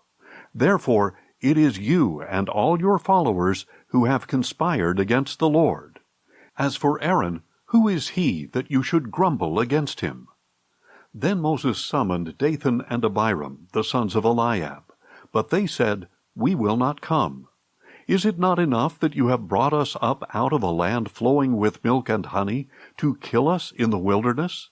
Must you also appoint yourself as ruler over us? Moreover, you have not brought us into a land flowing with milk and honey, or given us an inheritance of fields and vineyards.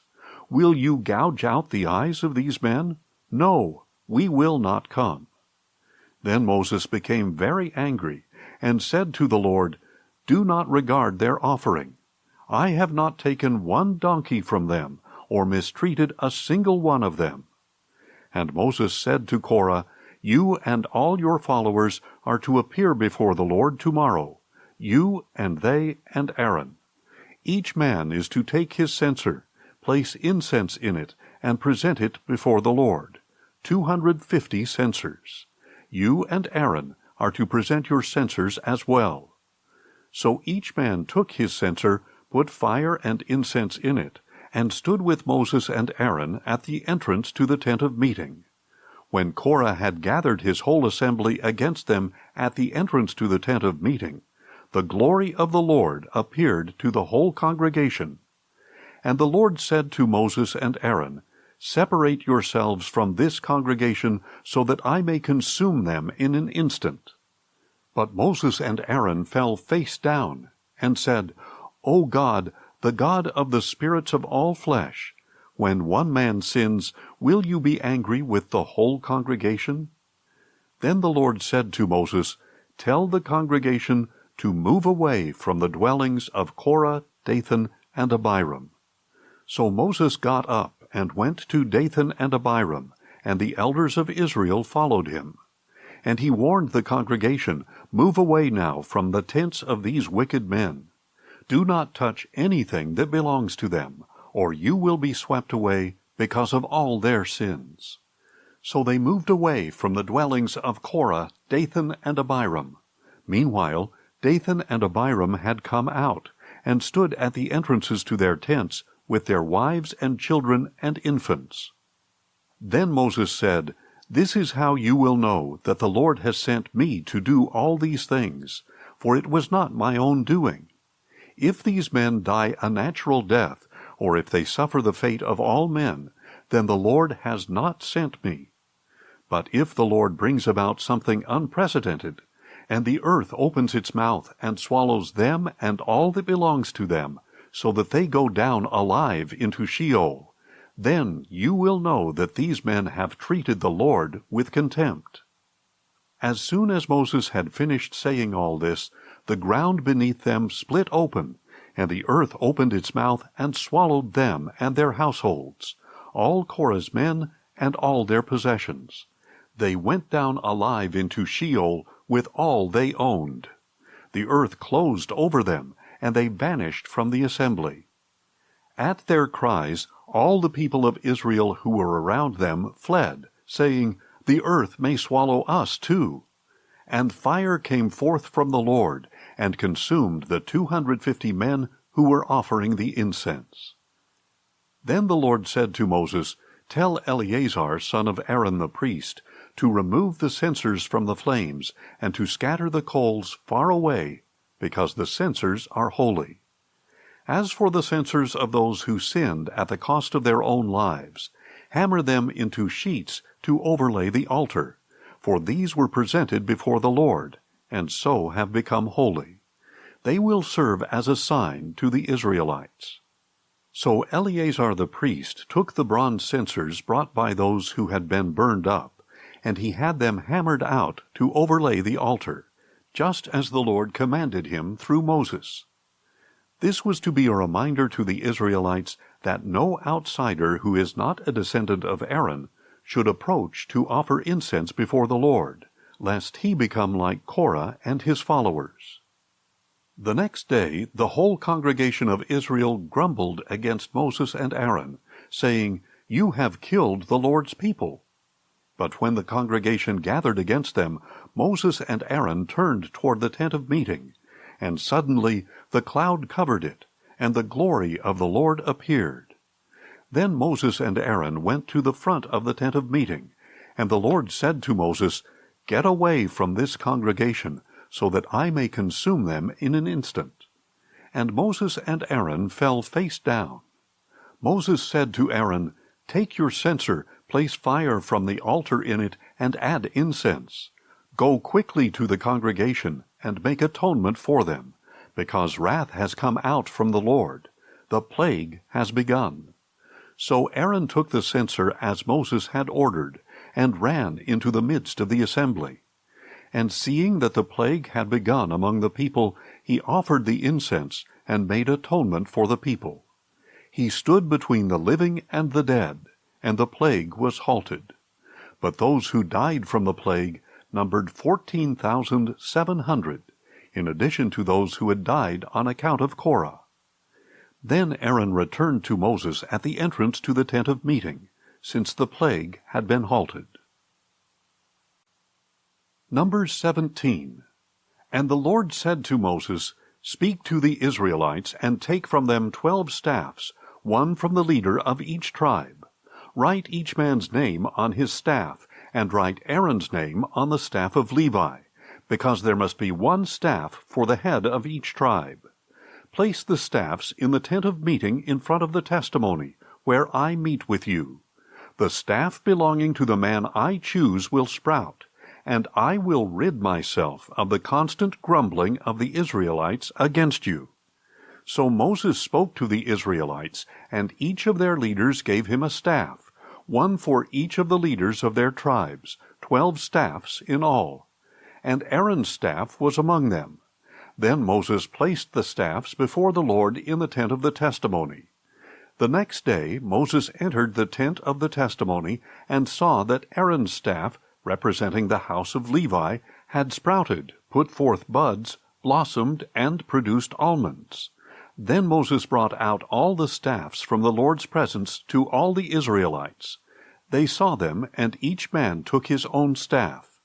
The Lord said to Moses, "Put Aaron's staff back in front of the testimony, to be kept as a sign for the rebellious, so that you may put an end to their grumbling against me, lest they die." So Moses did as the Lord had commanded him. Then the Israelites declared to Moses, "Look, we are perishing. We are lost. We are all lost. Anyone who comes near the tabernacle of the Lord will die. Are we all going to perish?" Numbers 18. So the Lord said to Aaron, "You and your sons and your father's house must bear the iniquity involving the sanctuary. and you and your sons alone must bear the iniquity involving your priesthood. But bring with you also your brothers from the tribe of Levi, the tribe of your father, that they may join you and assist you and your sons before the tent of the testimony. And they shall attend to your duties and to all the duties of the tent, but they must not come near to the furnishings of the sanctuary or the altar, or both they and you will die. They are to join you and attend to the duties of the tent of meeting, doing all the work at the tent, but no outsider may come near you. And you shall attend to the duties of the sanctuary and of the altar, so that wrath may not fall on the Israelites again.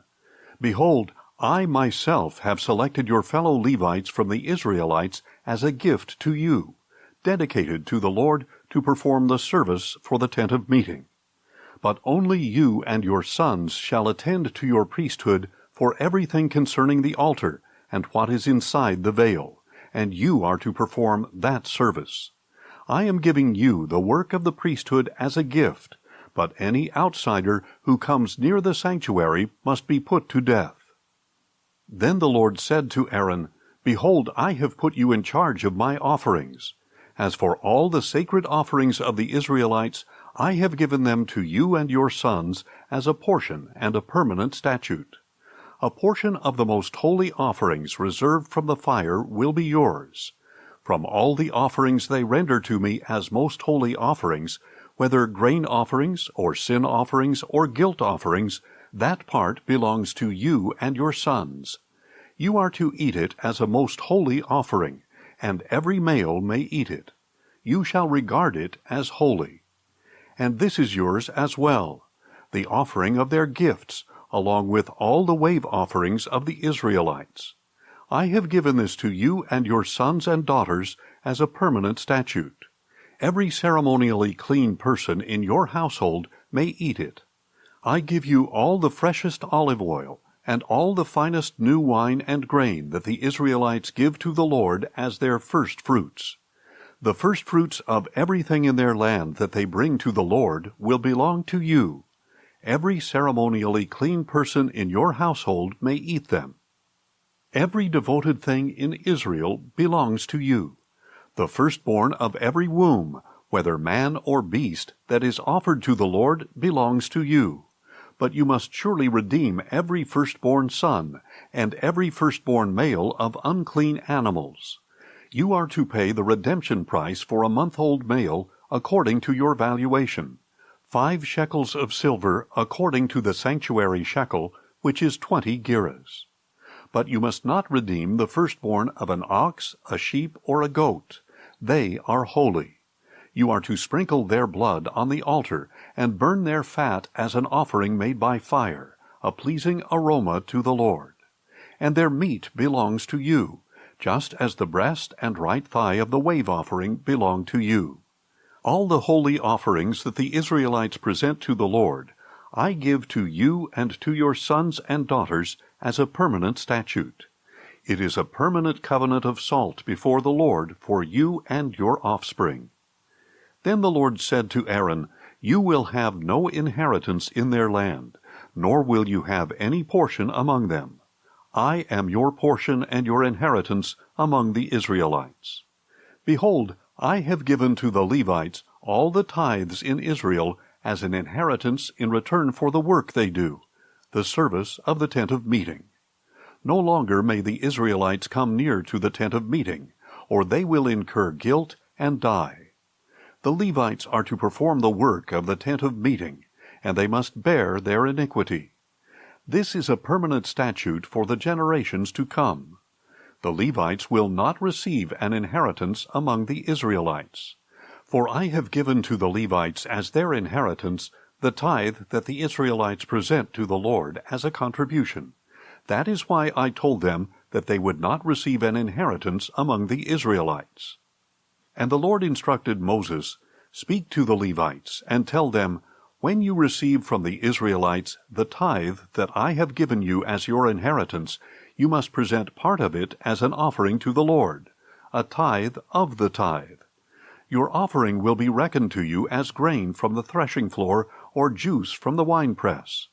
So you are to present an offering to the Lord from all the tithes you receive from the Israelites, and from these you are to give the Lord's offering to Aaron the priest. You must present the offering due the Lord from all the best of every gift, the holiest part of it. Therefore say to the Levites, when you have presented the best part, it will be reckoned to you as the produce of the threshing floor or winepress. And you and your households may eat the rest of it anywhere. It is the compensation for your work at the tent of meeting. Once you have presented the best part of it, you will not incur guilt because of it. But you must not defile the sacred offerings of the Israelites, or else you will die. Numbers 19. Then the Lord said to Moses and Aaron, This is the statute of the law that the Lord has commanded. Instruct the Israelites to bring you an unblemished red heifer that has no defect and has never been placed under a yoke. Give it to Eleazar the priest, and he will have it brought outside the camp and slaughtered in his presence. Eleazar the priest is to take some of the blood on his finger and sprinkle it 7 times toward the front of the tent of meeting. Then the heifer must be burned in his sight. Its hide, its flesh, and its blood are to be burned, along with its dung. The priest is to take cedar wood, hyssop, and scarlet wool, and throw them onto the burning heifer. Then the priest must wash his clothes and bathe his body in water. After that he may enter the camp, but he will be ceremonially unclean until evening. The one who burned the heifer must also wash his clothes and bathe his body in water, and he too will be ceremonially unclean until evening. Then a man who is ceremonially clean is to gather up the ashes of the heifer and store them in a ceremonially clean place outside the camp. They must be kept by the congregation of Israel for preparing the water of purification. This is for purification from sin. The man who has gathered up the ashes of the heifer must also wash his clothes, and he will be ceremonially unclean until evening. This is a permanent statute for the Israelites and for the foreigner residing among them. Whoever touches any dead body will be unclean for 7 days. He must purify himself with the water on the 3rd day and on the 7th day. Then he will be clean. But if he does not purify himself on the 3rd and 7th days, he will not be clean. Anyone who touches a human corpse and fails to purify himself defiles the tabernacle of the Lord. That person must be cut off from Israel. He remains unclean, because the water of purification has not been sprinkled on him, and his uncleanness is still on him.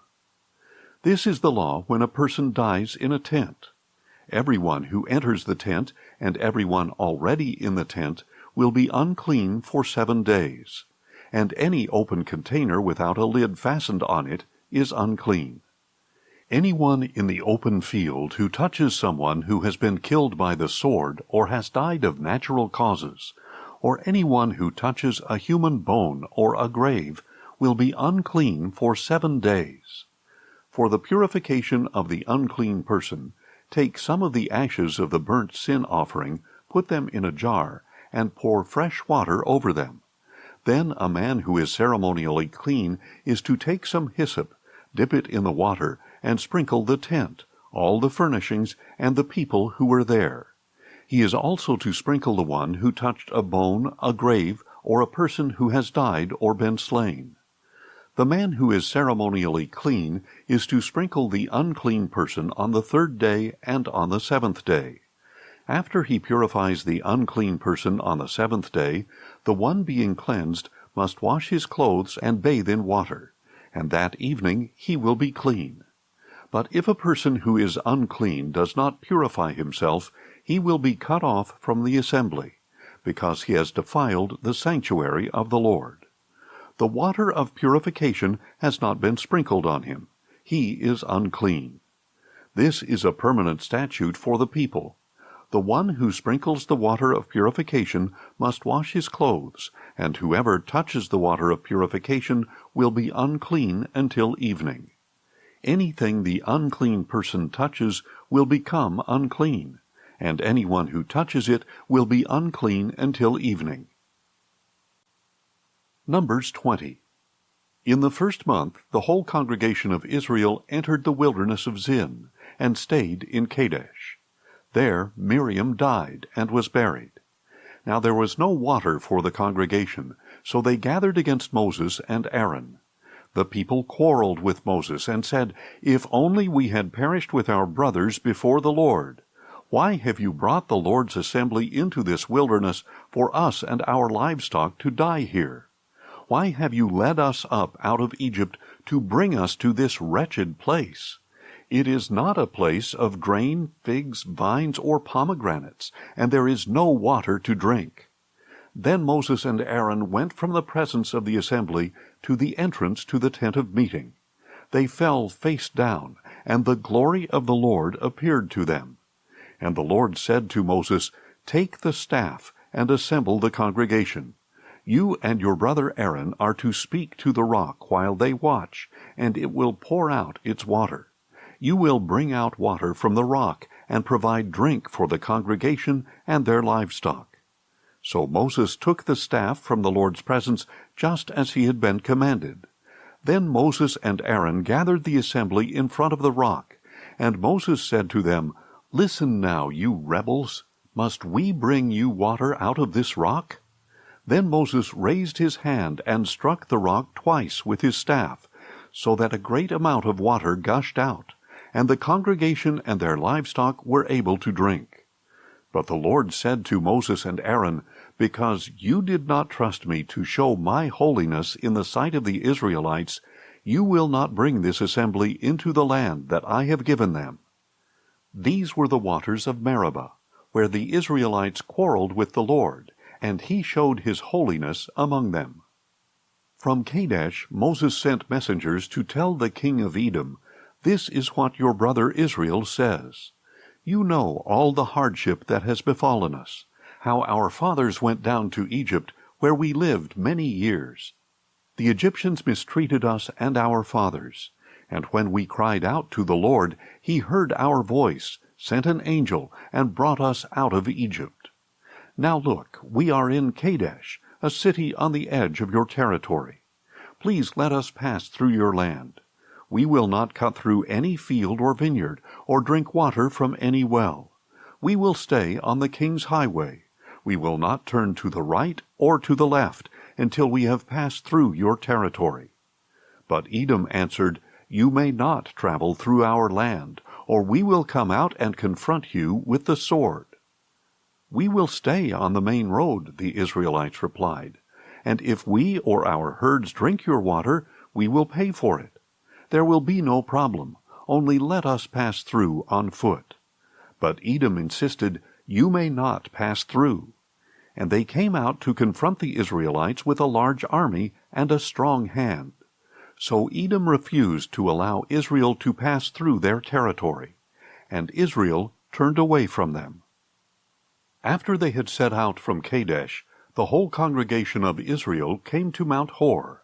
And at Mount Hor, near the border of the land of Edom, the Lord said to Moses and Aaron, "Aaron will be gathered to his people. He will not enter the land that I have given the Israelites, because both of you rebelled against my command at the waters of Meribah. Take Aaron and his son Eleazar, and bring them up Mount Hor. Remove Aaron's priestly garments, and put them on his son Eleazar. Aaron will be gathered to his people, and will die there."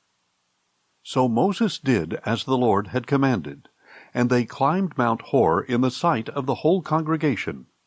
After Moses had removed Aaron's garments and put them on his son Eleazar, Aaron died there on top of the mountain.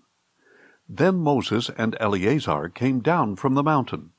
When the whole congregation saw that Aaron had died, the entire house of Israel mourned for him 30 days. Numbers 21.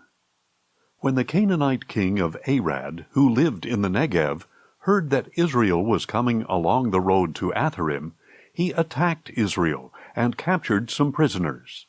So Israel made a vow to the Lord, "If you will deliver this people into our hands, we will devote their cities to destruction." And the Lord heard Israel's plea and delivered up the Canaanites. Israel devoted them and their cities to destruction, so they named the place Hormah. Then they set out from Mount Hor along the route to the Red Sea, in order to bypass the land of Edom. But the people grew impatient on the journey, and spoke against God and against Moses. "Why have you led us up out of Egypt to die in the wilderness? There is no bread or water, and we detest this wretched food." So the Lord sent venomous snakes among the people, and many of the Israelites were bitten and died. Then the people came to Moses and said, "We have sinned by speaking against the Lord and against you. Intercede with the Lord, so he will take the snakes away from us." So Moses interceded for the people.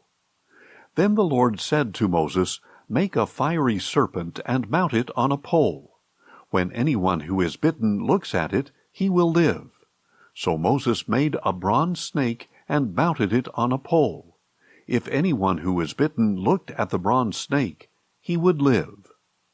Then the Israelites set out and camped at Oboth. They journeyed from Oboth and camped at Abarim in the wilderness opposite Moab to the east. From there they set out and camped in the valley of Zered. From there they moved on and camped on the other side of the Arnon, in the wilderness that extends into the Amorite territory. Now the Arnon is the border between the Moabites and the Amorites. Therefore it is stated in the book of the wars of the Lord, "Waheb and Suphah and the wadis of the Arnon, even the slopes of the wadis that extend to the site of Ar, and lie along the border of Moab." From there they went on to Beer, the well where the Lord said to Moses, "Gather the people so that I may give them water." Then Israel sang this song, "Spring up, O well, all of you sing to it. The princes dug the well, the nobles of the people hollowed it out with their scepters and with their staffs." From the wilderness the Israelites went on to Mattanah, and from Mattanah to Nahaliel, and from Nahaliel to Bamoth, and from Bamoth to the valley in Moab, where the top of Pisgah overlooks the wasteland. Then Israel sent messengers to Sihon, king of the Amorites, saying, "Let us pass through your land. We will not cut through any field or vineyard, or drink water from any well. We will stay on the king's highway until we have passed through your territory." But Sihon would not let Israel pass through his territory.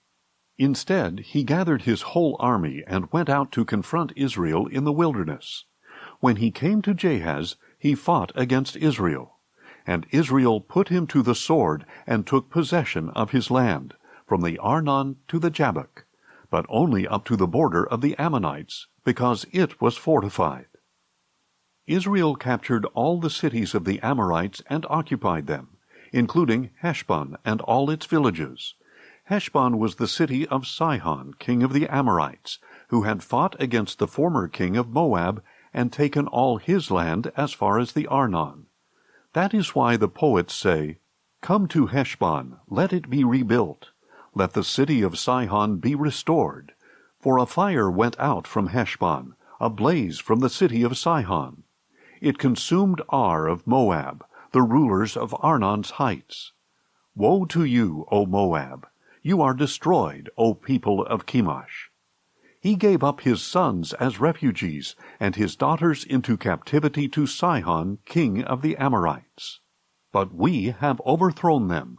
Heshbon is destroyed as far as Dibon. We demolished them as far as Nophah, which reaches to Medeba." So Israel lived in the land of the Amorites. After Moses had sent spies to Jazer, Israel captured its villages and drove out the Amorites who were there. Then they turned and went up the road to Bashan, and Og, king of Bashan, and his whole army came out to meet them in battle at Edrei. But the Lord said to Moses, "Do not fear him, for I have delivered him into your hand, along with all his people and his land. Do to him as you did to Sihon, king of the Amorites, who lived in Heshbon. So they struck down Og, along with his sons and his whole army, until no remnant was left, and they took possession of his land. Numbers 22. Then the Israelites traveled on and camped in the plains of Moab near the Jordan, across from Jericho. Now Balak son of Zippor saw all that Israel had done to the Amorites, and Moab was terrified of the people because they were numerous. Indeed, Moab dreaded the Israelites. So the Moabites said to the elders of Midian, "This horde will devour everything around us, as an ox licks up the grass of the field." Since Balak son of Zippor was king of Moab at that time, he sent messengers to Balaam son of Beor at Pethor, which is by the Euphrates, in the land of his people. "Behold, a people has come out of Egypt," said Balak.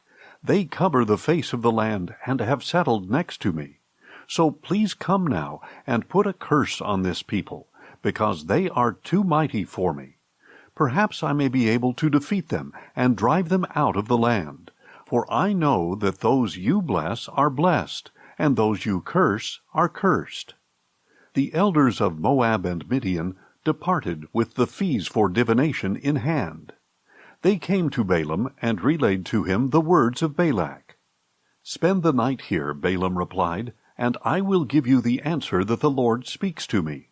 So the princes of Moab stayed with Balaam. Then God came to Balaam and asked, "Who are these men with you?" And Balaam said to God, "Balak, son of Zippor, king of Moab, sent me this message. Behold, a people has come out of Egypt, and they cover the face of the land. Now come and put a curse on them for me. Perhaps I may be able to fight against them and drive them away." But God said to Balaam, "Do not go with them. You are not to curse this people, for they are blessed." So Balaam got up the next morning and said to Balak's princes, "Go back to your homeland, because the Lord has refused to let me go with you." And the princes of Moab arose, returned to Balak, and said, "Balaam refused to come with us." Then Balak sent other princes, more numerous and more distinguished than the first messengers. They came to Balaam and said, "This is what Balak son of Zippor says. Please let nothing hinder you from coming to me, for I will honor you richly and do whatever you say. So please come and put a curse on this people for me."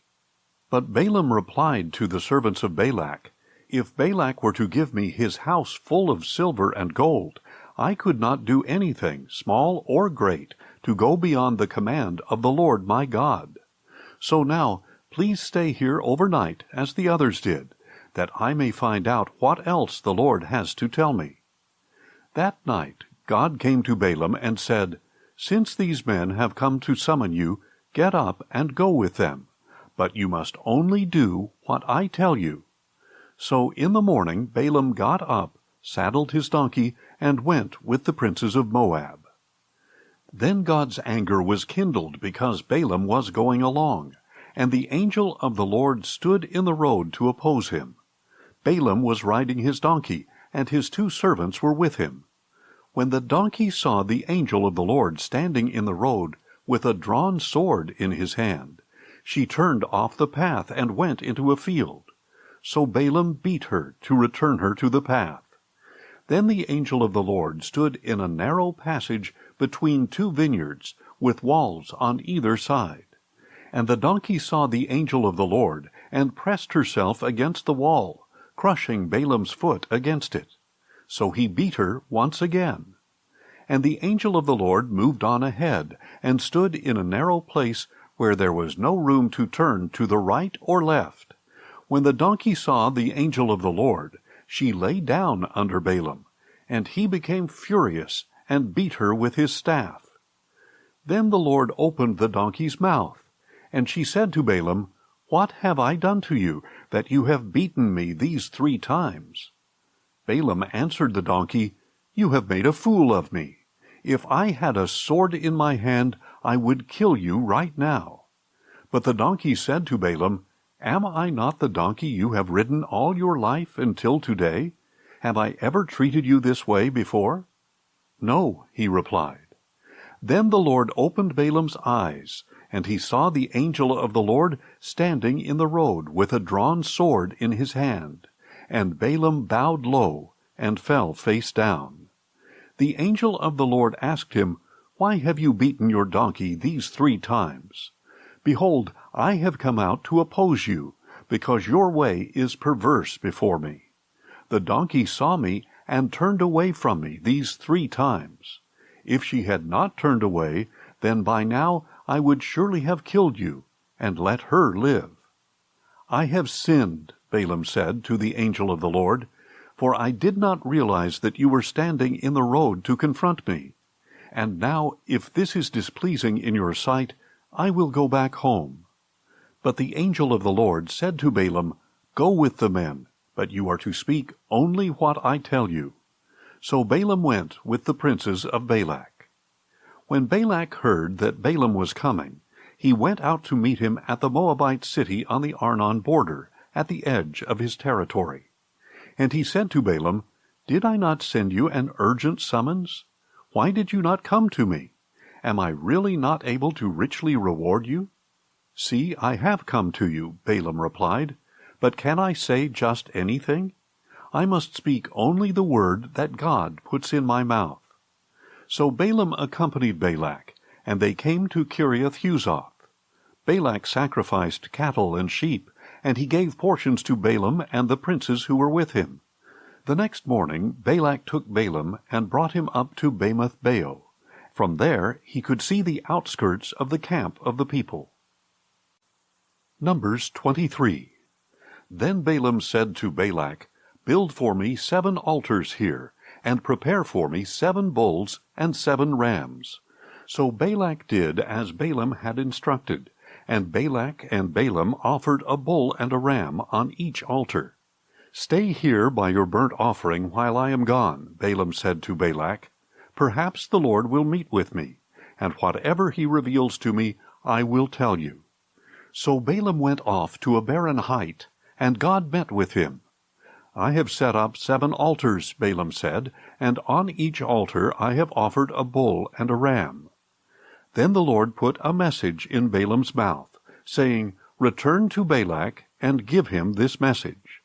So he returned to Balak, who was standing there beside his burnt offering with all the princes of Moab. And Balaam lifted up an oracle, saying, "Balak brought me from Aram, the king of Moab, from the mountains of the east. Come," he said, "put a curse on Jacob for me. Come and denounce Israel." How can I curse what God has not cursed? How can I denounce what the Lord has not denounced? For I see them from atop the rocky cliffs, and I watch them from the hills. Behold, a people dwelling apart, not reckoning themselves among the nations. Who can count the dust of Jacob, or number even 1/4 of Israel? Let me die the death of the righteous. Let my end be like theirs. Then Balak said to Balaam, "What have you done to me? I brought you here to curse my enemies, and behold, you have only blessed them." But Balaam replied, "Should I not speak exactly what the Lord puts in my mouth?" Then Balak said to him, "Please come with me to another place where you can see them. You will only see the outskirts of their camp, not all of them, and from there curse them for me." So Balak took him to the field of Zophim, to the top of Pisgah, where he built 7 altars and offered a bull and a ram on each altar. Balaam said to Balak, "Stay here beside your burnt offering, while I meet the Lord over there." And the Lord met with Balaam, and put a message in his mouth, saying, "Return to Balak, and speak what I tell you." So he returned to Balak, who was standing there by his burnt offering with the princes of Moab. "What did the Lord say?" Balak asked. Then Balaam lifted up an oracle, saying, "Arise, O Balak, and listen. Give ear to me, O son of Zippor. God is not a man that he should lie, or a son of man that he should change his mind. Does he speak and not act? Does he promise and not fulfill? I have indeed received a command to bless. He has blessed, and I cannot change it. He considers no disaster for Jacob. He sees no trouble for Israel. The Lord their God is with them, and the shout of the king is among them. God brought them out of Egypt with strength like a wild ox. For there is no spell against Jacob, and no divination against Israel. It will now be said of Jacob and Israel, what great things God has done! Behold, the people rise like a lioness. They rouse themselves like a lion, not resting until they devour their prey and drink the blood of the slain. Now Balak said to Balaam, Then neither curse them at all, nor bless them at all. But Balaam replied, Did I not tell you that whatever the Lord says, I must do? Please come, said Balak, I will take you to another place. Perhaps it will please God that you curse them for me from there. And Balak took Balaam to the top of Peor, which overlooks the wasteland. Then Balaam said, Build for me 7 altars here, and prepare for me 7 bulls and 7 rams. So Balak did as Balaam had instructed, and he offered a bull and a ram on each altar. Numbers 24. And when Balaam saw that it pleased the Lord to bless Israel, he did not resort to sorcery as on previous occasions, but he turned his face toward the wilderness. When Balaam looked up and saw Israel encamped tribe by tribe, the Spirit of God came upon him, and he lifted up an oracle, saying, This is the prophecy of Balaam, son of Beor, the prophecy of a man whose eyes are open, the prophecy of one who hears the words of God, who sees a vision from the Almighty, who bows down with eyes wide open. How lovely are your tents, O Jacob, your dwellings, O Israel! They spread out like palm groves, like gardens beside a stream, like aloes the Lord has planted, like cedars beside the waters. Water will flow from his buckets, and his seed will have abundant water. His king will be greater than Agag, and his kingdom will be exalted. God brought him out of Egypt with strength like a wild ox, to devour hostile nations and crush their bones, to pierce them with arrows.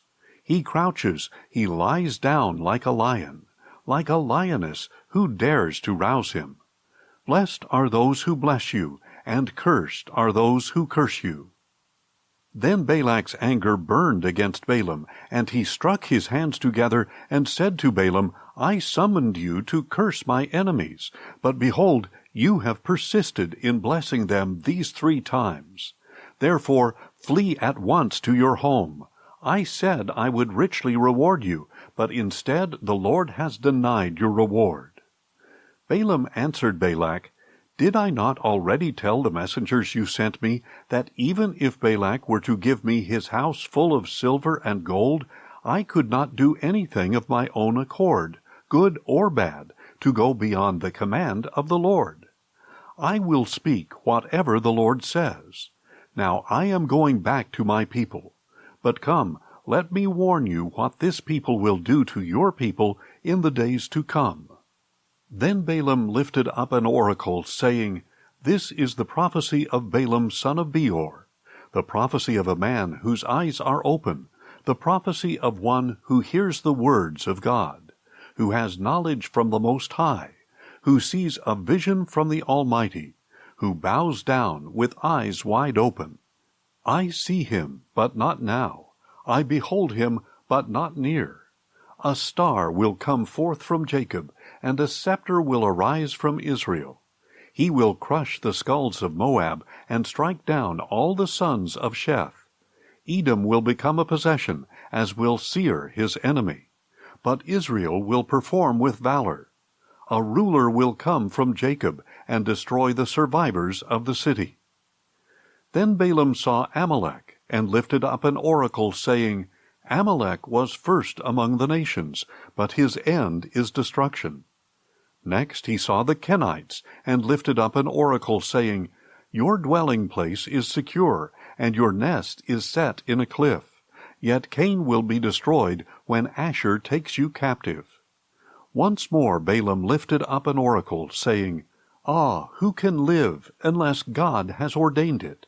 Ships will come from the coasts of Cyprus. They will subdue Asher and Eber, but they too will perish forever. Then Balaam arose and returned to his homeland, and Balak also went on his way. Numbers 25. While Israel was staying in Shittim, the men began to indulge in sexual immorality with the daughters of Moab, who also invited them to the sacrifices for their gods.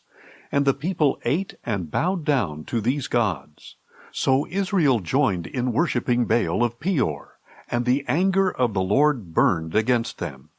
Then the Lord said to Moses, Take all the leaders of the people, and execute them in broad daylight before the Lord, so that his fierce anger may turn away from Israel. So Moses told the judges of Israel, Each of you must kill all of his men who have joined in worshipping Baal of Peor. Just then an Israelite man brought to his family a Midianite woman in the sight of Moses and the whole congregation of Israel, while they were weeping at the entrance to the tent of meeting. On seeing this, Phinehas, son of Eleazar, the son of Aaron the priest, got up from the assembly, took a spear in his hand, followed the Israelite into his tent, and drove the spear through both of them, through the Israelite and on through the belly of the woman. So the plague against the Israelites was halted, but those who died in the plague numbered 24,000. Then the Lord said to Moses, Phinehas, son of Eleazar, the son of Aaron the priest, has turned my wrath away from the Israelites, for he was zealous for my sake among them, so that I did not consume the Israelites in my zeal. Declare therefore that I am granting him my covenant of peace. It will be a covenant of permanent priesthood for him and his descendants, because he was zealous for his God and made atonement for the Israelites. The name of the Israelite who was slain with the Midianite woman was Zimri, son of Salu, the leader of a Simeonite family.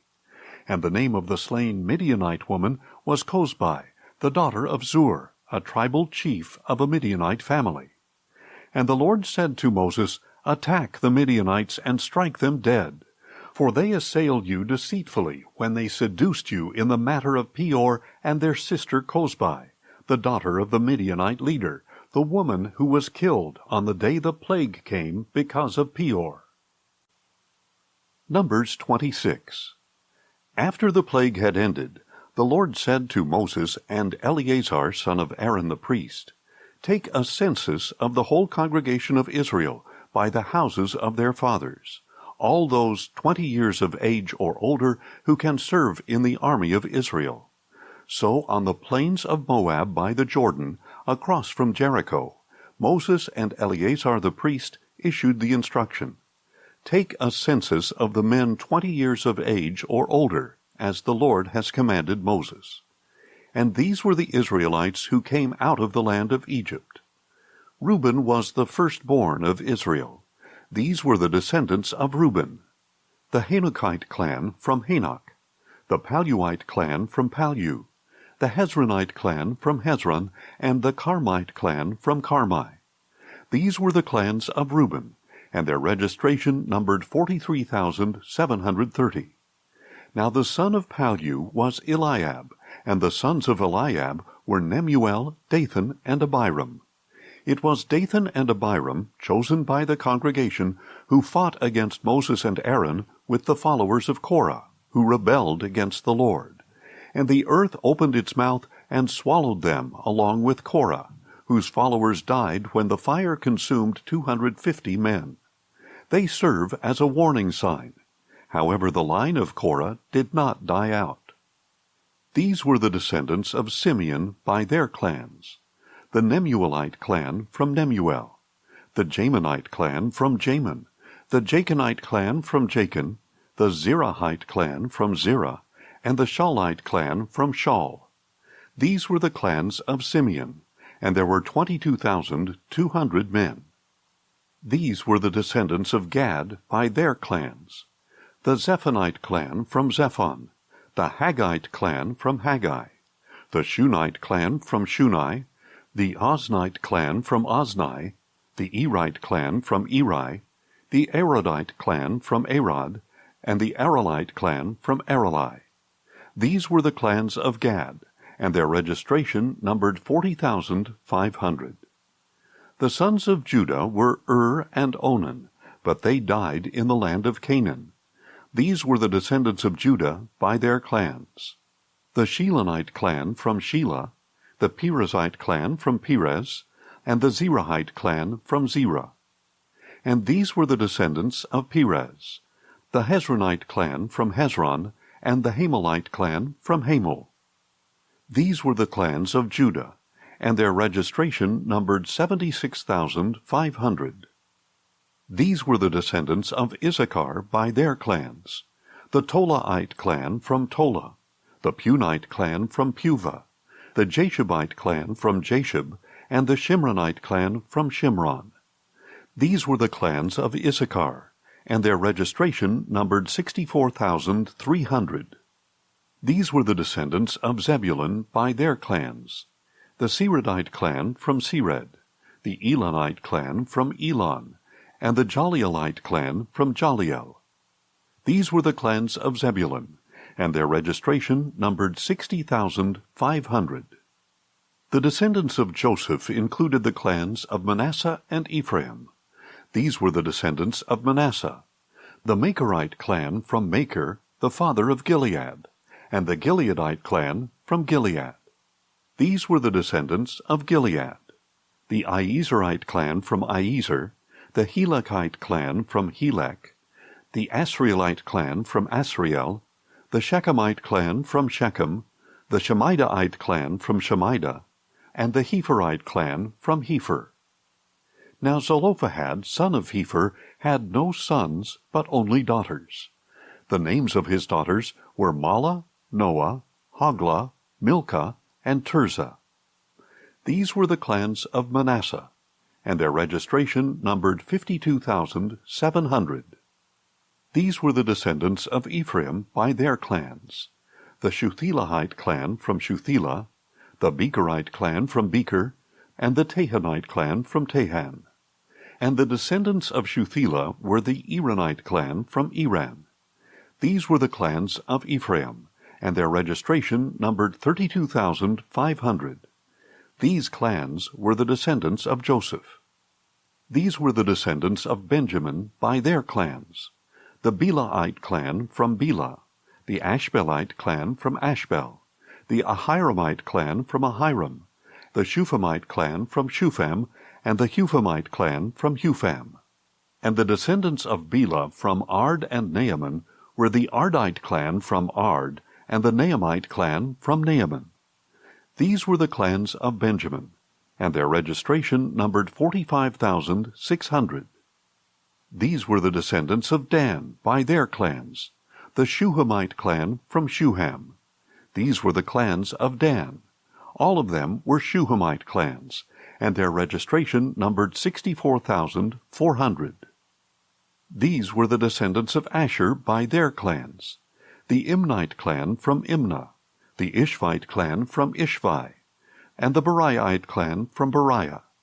And these were the descendants of Beriah, the Heberite clan from Heber, and the Malchielite clan from Malchiel. And the name of Asher's daughter was Serah.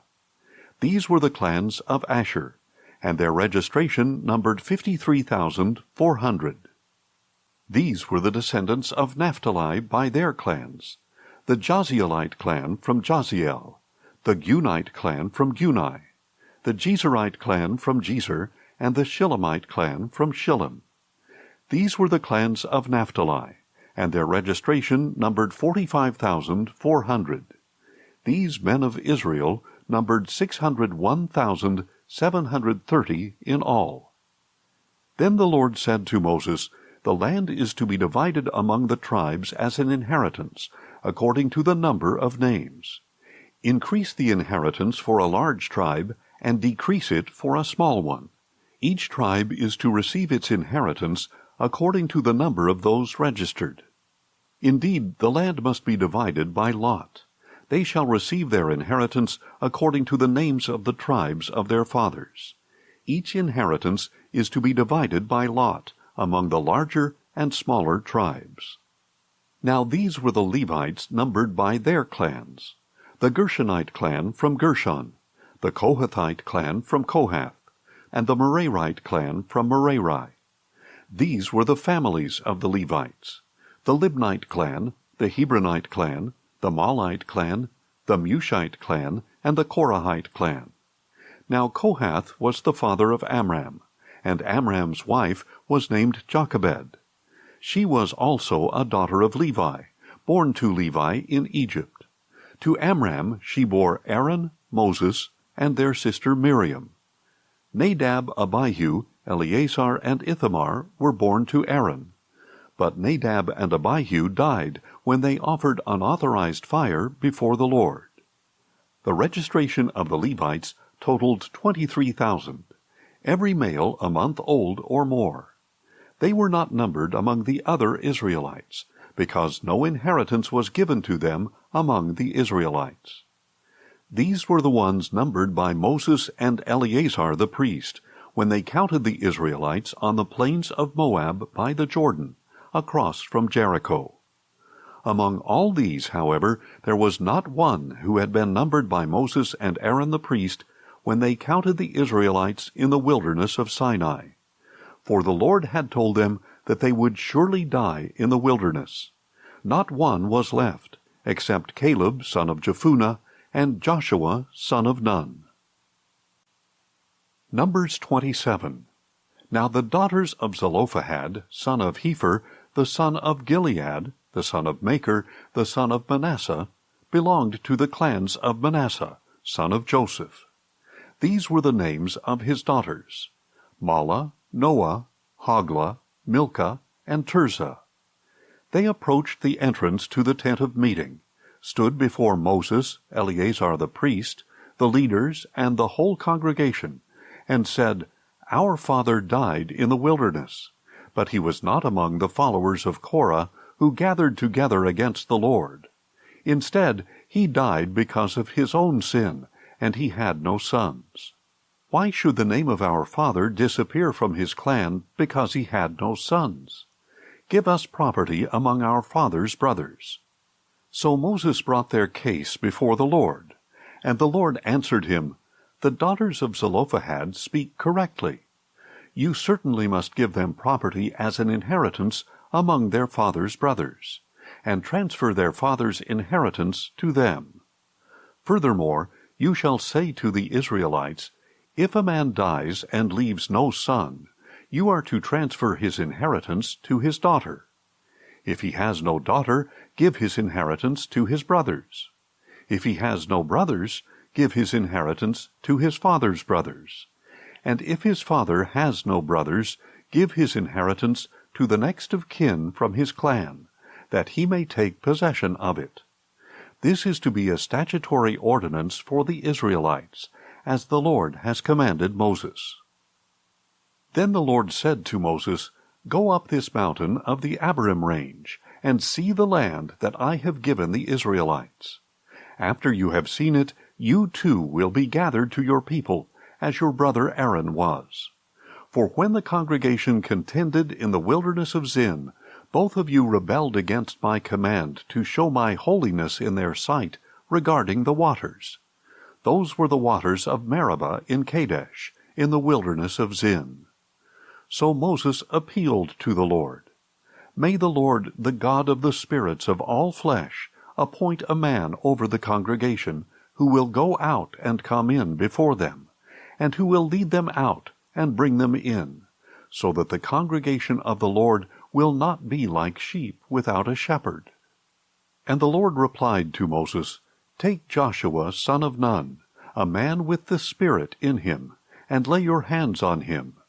Have him stand before Eleazar the priest and the whole congregation, and commission him in their sight. Confer on him some of your authority, so that the whole congregation of Israel will obey him. He shall stand before Eleazar the priest, who will seek counsel for him before the Lord by the judgment of the Urim. At his command, he and all the Israelites with him, the entire congregation, will go out and come in. Moses did as the Lord had commanded him. He took Joshua, had him stand before Eleazar the priest and the whole congregation, and laid his hands on him and commissioned him, as the Lord had instructed through Moses. Numbers 28. Then the Lord said to Moses, Command the Israelites, and say to them, See that you present to me at its appointed time the food for my offerings by fire, as a pleasing aroma to me. And tell them that this is the offering made by fire you are to present to the Lord, as a regular burnt offering each day. 2 unblemished year-old male lambs. Offer 1 lamb in the morning and the other at twilight, along with 1/10 of an ephah of fine flour as a grain offering, mixed with 1/4 hin of oil from pressed olives. This is a regular burnt offering established at Mount Sinai as a pleasing aroma, an offering made by fire to the Lord. The drink offering accompanying each lamb shall be 1/4 hin. Pour out the offering of fermented drink to the Lord in the sanctuary area, and offer the second lamb at twilight, with the same grain offering and drink offering as in the morning. It is an offering made by fire, a pleasing aroma to the Lord. On the Sabbath day, present 2 unblemished year-old male lambs, accompanied by a grain offering of 2/10 of an ephah of fine flour mixed with oil, as well as a drink offering. This is the burnt offering for every Sabbath, in addition to the regular burnt offering and its drink offering. At the beginning of every month, you are to present to the Lord a burnt offering of 2 young bulls, 1 ram, and 7 male lambs a year old, all unblemished, along with 3/10 of an ephah of fine flour mixed with oil as a grain offering with each bull. 2/10 of an ephah of fine flour mixed with oil as a grain offering with the ram, and 1/10 of an ephah of fine flour mixed with oil as a grain offering with each lamb. This is a burnt offering, a pleasing aroma, an offering made by fire to the Lord. Their drink offerings shall be 1/2 hin of wine with each bull, 1/3 of a hin with the ram, and 1/4 hin with each lamb. This is the monthly burnt offering to be made at each new moon throughout the year. In addition to the regular burnt offering with its drink offering, 1 male goat is to be presented to the Lord as a sin offering. The 14th day of the first month is the Lord's Passover. On the 15th day of this month there shall be a feast. For 7 days unleavened bread is to be eaten. On the first day there is to be a sacred assembly. You must not do any regular work. Present to the Lord an offering made by fire, a burnt offering of 2 young bulls, 1 ram, and 7 male lambs a year old, all unblemished. The grain offering shall consist of fine flour mixed with oil. Offer 3/10 of an ephah with each bull, 2/10 of an ephah with the ram, and 1/10 of an ephah with each of the 7 lambs. Include 1 male goat as a sin offering to make atonement for you. You are to present these in addition to the regular morning burnt offering. Offer the same food each day for 7 days as an offering made by fire, a pleasing aroma to the Lord. It is to be offered with its drink offering and the regular burnt offering. On the 7th day you shall hold a sacred assembly. You must not do any regular work. On the day of first fruits, when you present an offering of new grain to the Lord during the Feast of Weeks, you are to hold a sacred assembly. You must not do any regular work. Present a burnt offering of 2 young bulls, 1 ram, and 7 male lambs a year old as a pleasing aroma to the Lord, together with their grain offerings of fine flour mixed with oil, 3/10 of an ephah with each bull, 2/10 of an ephah with the ram, and 1/10 of an ephah with each of the 7 lambs.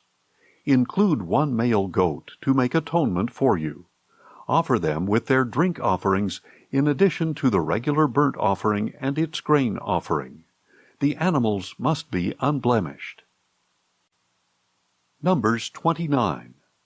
On the first day of the 7th month, you are to hold a sacred assembly, and you must not do any regular work. This will be a day for you to sound the trumpets.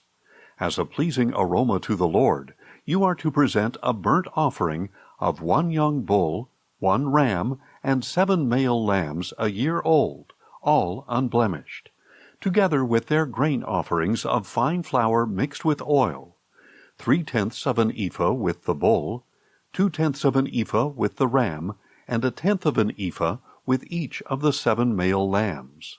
Include 1 male goat as a sin offering to make atonement for you. These are in addition to the monthly and daily burnt offerings with their prescribed grain offerings and drink offerings. They are a pleasing aroma, an offering made by fire to the Lord. On the 10th day of this 7th month, you are to hold a sacred assembly, and you shall humble yourselves. You must not do any work. Present as a pleasing aroma to the Lord a burnt offering of 1 young bull, 1 ram, and 7 male lambs a year old, all unblemished, together with their grain offerings of fine flour mixed with oil, 3/10 of an ephah with the bull, 2/10 of an ephah with the ram, and 1/10 of an ephah with each of the 7 lambs. Include 1 male goat for a sin offering, in addition to the sin offering of atonement, and the regular burnt offering with its grain offering and drink offerings. On the 15th day of the 7th month, you are to hold a sacred assembly. You must not do any regular work, and you shall observe a feast to the Lord for 7 days. As a pleasing aroma to the Lord, you are to present an offering made by fire, a burnt offering of 13 young bulls, 2 rams, and 14 male lambs a year old, all unblemished, along with the grain offering of 3/10 of an ephah of fine flour mixed with oil with each of the 13 bulls, 2/10 of an ephah with each of the 2 rams, and 1/10 of an ephah with each of the 14 lambs. Include 1 male goat as a sin offering, in addition to the regular burnt offering with its grain offering and drink offering. On the 2nd day, you are to present 12 young bulls, 2 rams, and 14 male lambs a year old, all unblemished, along with the grain and drink offerings for the bulls, rams, and lambs, according to the number prescribed. Include 1 male goat as a sin offering, in addition to the regular burnt offering with its grain offering and drink offering. On the 3rd day, you are to present 11 bulls, 2 rams, and 14 male lambs a year old, all unblemished, along with the grain and drink offerings for the bulls, rams, and lambs, according to the number prescribed. Include 1 male goat as a sin offering, in addition to the regular burnt offering with its grain offering and drink offering. On the 4th day, you are to present 10 bulls, 2 rams, and 14 male lambs a year old, all unblemished, along with the grain and drink offerings for the bulls, rams, and lambs, according to the number prescribed. Include 1 male goat as a sin offering, in addition to the regular burnt offering with its grain offering and drink offering. On the 5th day, you are to present 9 bulls, 2 rams, and 14 male lambs a year old, all unblemished, along with the grain and drink offerings for the bulls, rams, and lambs, according to the number prescribed. Include 1 male goat as a sin offering, in addition to the regular burnt offering with its grain offering and drink offering. On the 6th day, you are to present 8 bulls, 2 rams, and 14 male lambs a year old, all unblemished, along with the grain and drink offerings for the bulls, rams, and lambs, according to the number prescribed. Include 1 male goat as a sin offering, in addition to the regular burnt offering with its grain offering and drink offering. On the 7th day you are to present 7 bulls, 2 rams, and 14 male lambs a year old, all unblemished, along with the grain and drink offerings for the bulls, rams, and lambs, according to the number prescribed. Include 1 male goat as a sin offering, in addition to the regular burnt offering with its grain offering and drink offering. On the 8th day you are to hold a solemn assembly. You must not do any regular work. As a pleasing aroma to the Lord, you are to present an offering made by fire, a burnt offering of 1 bull, 1 ram, and 7 male lambs a year old, all unblemished, along with the grain and drink offerings for the bulls, rams, and lambs, according to the number prescribed. Include 1 male goat as a sin offering, in addition to the regular burnt offering with its grain offering and drink offering. You are to present these offerings to the Lord at your appointed times, in addition to your vow and free will offerings, whether burnt offerings, grain offerings, drink offerings, or peace offerings. So Moses spoke all this to the Israelites just as the Lord had commanded him. Numbers 30. Then Moses said to the heads of the tribes of Israel, "This is what the Lord has commanded. If a man makes a vow to the Lord, or swears an oath to obligate himself by a pledge, he must not break his word. He must do everything he has promised. And if a woman in her father's house during her youth makes a vow to the Lord, or obligates herself by a pledge, and her father hears about her vow or pledge, but says nothing to her, then all the vows or pledges by which she has bound herself shall stand. But if her father prohibits her on the day he hears about it, then none of the vows or pledges by which she has bound herself shall stand. The Lord will absolve her because her father has prohibited her. If a woman marries while under a vow or rash promise by which she has bound herself, and her husband hears of it, but says nothing to her on that day, then the vows or pledges by which she has bound herself shall stand. But if her husband prohibits her when he hears of it, he nullifies the vow that binds her, or the rash promise she has made, and the Lord will absolve her. Every vow a widow or divorced woman pledges to fulfill is binding on her. If a woman in her husband's house has made a vow or put herself under an obligation with an oath, and her husband hears of it but says nothing to her and does not prohibit her, then all the vows or pledges by which she has bound herself shall stand. But if her husband nullifies them on the day he hears of them, then nothing that came from her lips, whether her vows or pledges, shall stand. Her husband has nullified them, and the Lord will absolve her. Her husband may confirm or nullify any vow or any sworn pledge to deny herself. But if her husband says nothing to her from day to day, then he confirms all the vows and pledges that bind her. He has confirmed them because he said nothing to her on the day he heard about them. But if he nullifies them after he hears of them, then he will bear her iniquity. These are the statutes that the Lord commanded Moses concerning the relationship between a man and his wife, and between a father and a young daughter still in his home. Numbers 31. And the Lord said to Moses, "Take vengeance on the Midianites for the Israelites. After that, you will be gathered to your people." So Moses told the people, "Arm some of your men for war, that they may go against the Midianites and execute the Lord's vengeance on them. Send into battle 1,000 men from each tribe of Israel." So 1,000 men were recruited from each tribe of Israel, 12,000 armed for war. And Moses sent the 1,000 from each tribe into battle, along with Phinehas, son of Eleazar the priest, who took with him the vessels of the sanctuary and the trumpets for signaling. Then they waged war against Midian, as the Lord had commanded Moses, and they killed every male. Among the slain were Evi, Rechem, Zur, Hur, and Reba, the 5 kings of Midian. They also killed Balaam son of Beor with the sword. The Israelites captured the Midianite women and their children, and they plundered all their herds, flocks, and goods.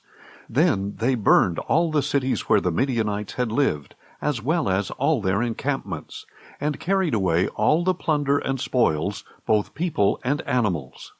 They brought the captives, spoils, and plunder to Moses, to Eleazar the priest, and to the congregation of Israel at the camp on the plains of Moab by the Jordan, across from Jericho.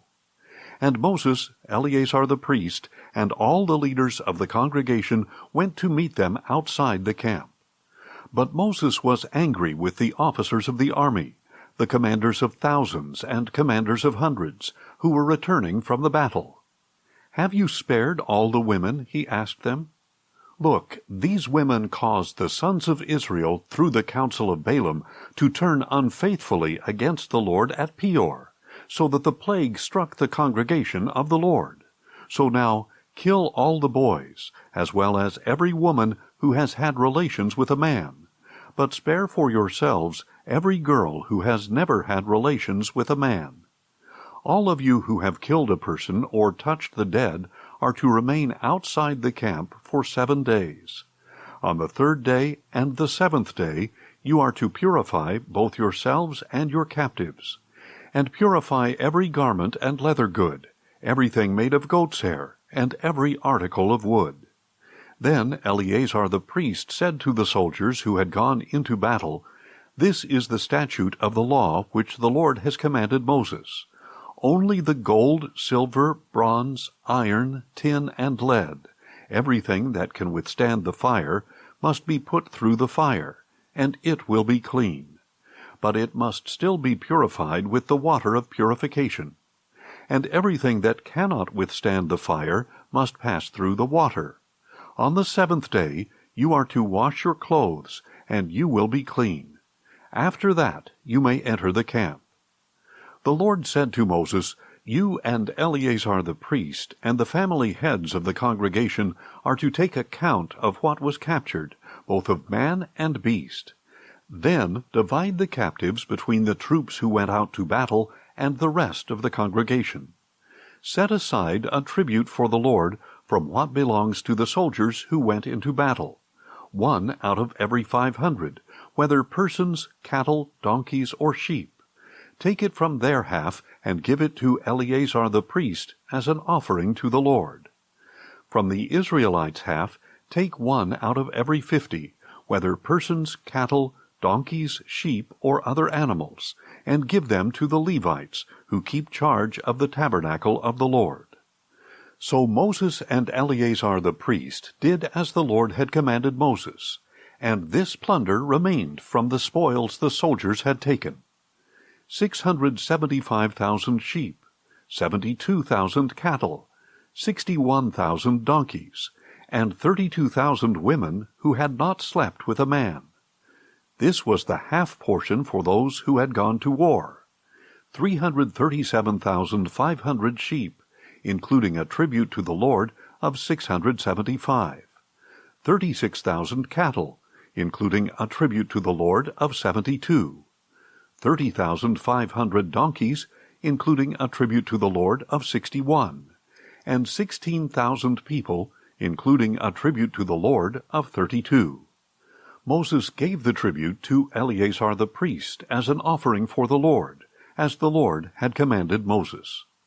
From the Israelites' half, which Moses had set apart from the men who had gone to war, this half belonged to the congregation: 337,500 sheep, 36,000 cattle, 30,500 donkeys, and 16,000 people. From the Israelites' half, Moses took 1 out of every 50 persons and animals, and gave them to the Levites, who kept charge of the tabernacle of the Lord, as the Lord had commanded him. Then the officers who were over the units of the army, the commanders of thousands and of hundreds, approached Moses, and said, "Your servants have counted the soldiers under our command, and not one of us is missing. So we have brought to the Lord an offering of the gold articles each man acquired, armlets, bracelets, rings, earrings, and necklaces, to make atonement for ourselves before the Lord. So Moses and Eleazar the priest received from them all the articles made out of gold, all the gold that the commanders of thousands and of hundreds presented as an offering to the Lord weighed 16,750 shekels. Each of the soldiers had taken plunder for himself. And Moses and Eleazar the priest received the gold from the commanders of thousands and of hundreds, and brought it into the tent of meeting, as a memorial for the Israelites before the Lord. Numbers 32. Now the Reubenites and Gadites, who had very large herds and flocks, surveyed the lands of Jazer and Gilead, and they saw that the region was suitable for livestock. So the Gadites and Reubenites came to Moses, Eleazar the priest, and the leaders of the congregation, and said, Ataroth, Dibon, Jazer, Nimrah, Heshbon, Elealeh, Sebam, Nebo, and Beon, which the Lord conquered before the congregation of Israel, are suitable for livestock, and your servants have livestock. If we have found favor in your sight, they said, let this land be given to your servants as a possession. Do not make us cross the Jordan. But Moses asked the Gadites and Reubenites, Shall your brothers go to war while you sit here? Why are you discouraging the Israelites from crossing into the land that the Lord has given them? This is what your fathers did when I sent them from Kadesh Barnea to inspect the land. For when your fathers went up to the valley of Eshcol and saw the land, they discouraged the Israelites from entering the land that the Lord had given them. So the anger of the Lord was kindled that day, and he swore an oath, saying, Because they did not follow me wholeheartedly, not one of the men 20 years of age or older who came out of Egypt will see the land that I swore to give Abraham, Isaac, and Jacob, not one, except Caleb son of Jephunneh the Kenizzite, and Joshua son of Nun, because they did follow the Lord wholeheartedly. The anger of the Lord burned against Israel, and he made them wander in the wilderness 40 years, until the whole generation who had done evil in his sight was gone. Now behold, you, a brood of sinners, has risen up in place of your fathers to further stoke the burning anger of the Lord against Israel. For if you turn away from following him, he will once again leave this people in the wilderness, and you will be the cause of their destruction. Then the Gadites and Reubenites approached Moses and said, We want to build sheepfolds here for our livestock and cities for our little ones. But we will arm ourselves and be ready to go ahead of the Israelites until we have brought them into their place. Meanwhile, our little ones will remain in the fortified cities for protection from the inhabitants of the land. We will not return to our homes until every Israelite has taken possession of his inheritance. Yet we will not have an inheritance with them across the Jordan and beyond, because our inheritance has come to us on the east side of the Jordan.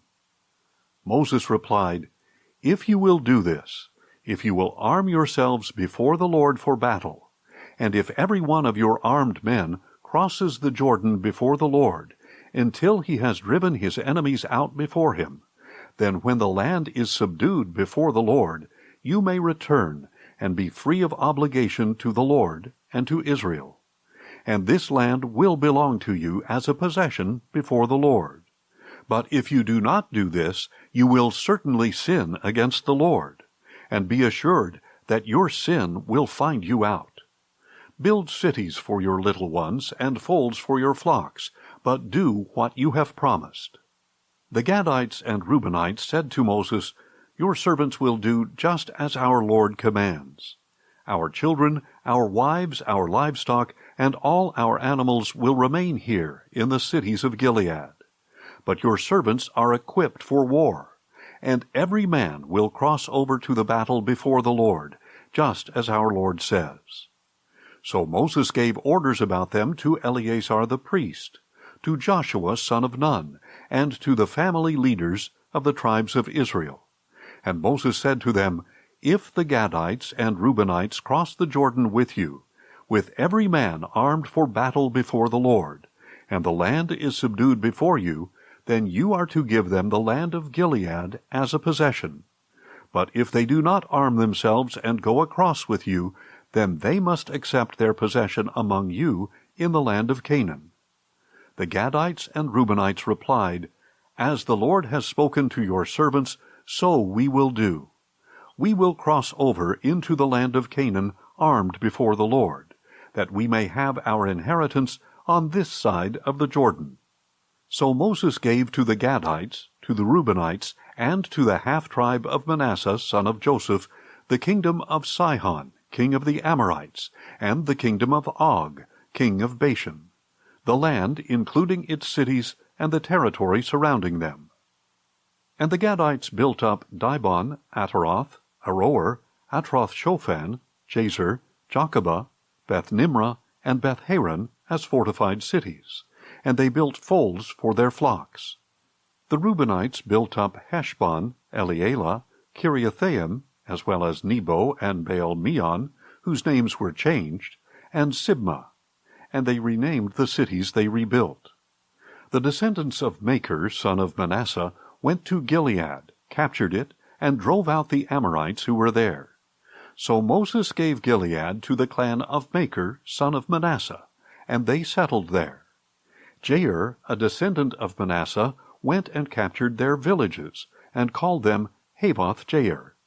And Nobah went and captured Kenath and its villages, and called it Nobah, after his own name. Numbers 33. These are the journeys of the Israelites when they came out of the land of Egypt by their divisions, under the leadership of Moses and Aaron. At the Lord's command, Moses recorded the stages of their journey. These are the stages listed by their starting points. On the 15th day of the first month, on the day after the Passover, the Israelites set out from Ramesses. They marched out defiantly, in full view of all the Egyptians, who were burying all their firstborn, whom the Lord had struck down among them. For the Lord had executed judgment against their gods.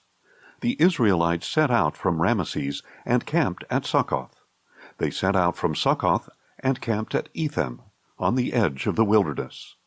They set out from Etham and turned back to Pi-hahiroth, opposite Baal-zephon, and they camped near Migdol. They set out from Pi-hahiroth and crossed through the sea into the wilderness, and they journeyed 3 days into the wilderness of Etham, and camped at Marah. They set out from Marah and came to Elim, where there were 12 springs and 70 palm trees, and they camped there. They set out from Elim and camped by the Red Sea. They set out from the Red Sea and camped in the desert of Sin. They set out from the desert of Sin and camped at Dophkah. They set out from Dophkah and camped at Alush. They set out from Alush and camped at Rephidim, where there was no water for the people to drink. They set out from Rephidim and camped in the wilderness of Sinai. They set out from the wilderness of Sinai and camped at Kibroth-Hattaavah. They set out from Kibroth-Hattaavah and camped at Hazeroth. They set out from Hazeroth and camped at Lithmah. They set out from Rithmah and camped at Rimmon-Perez.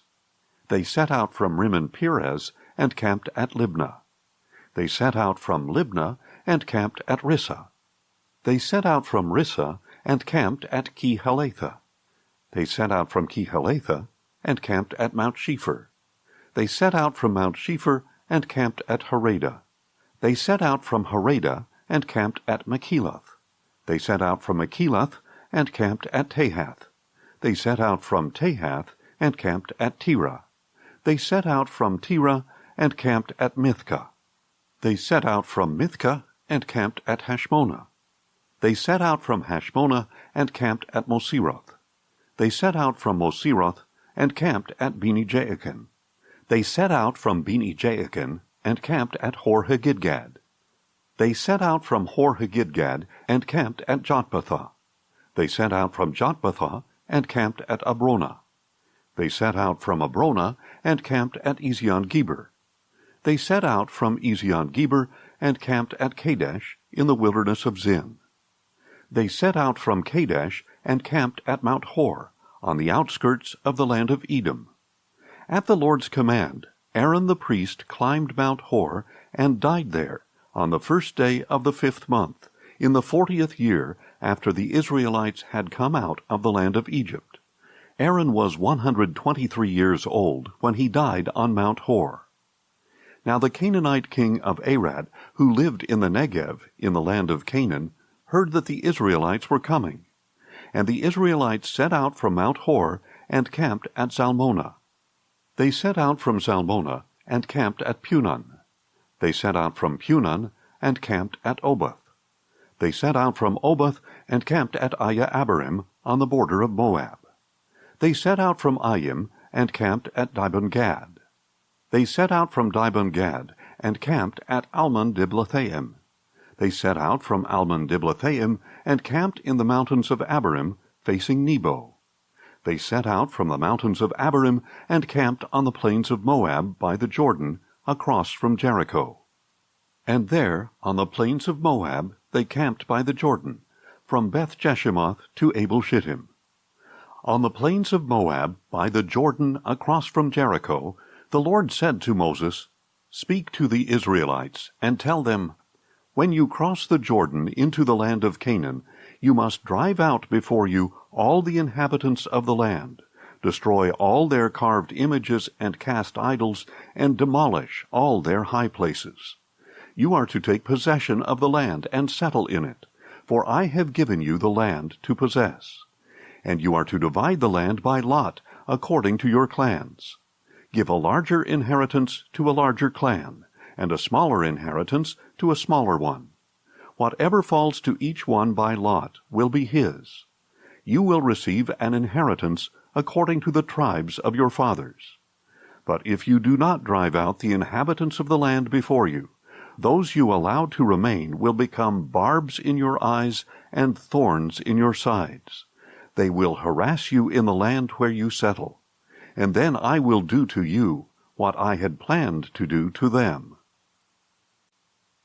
Numbers 34.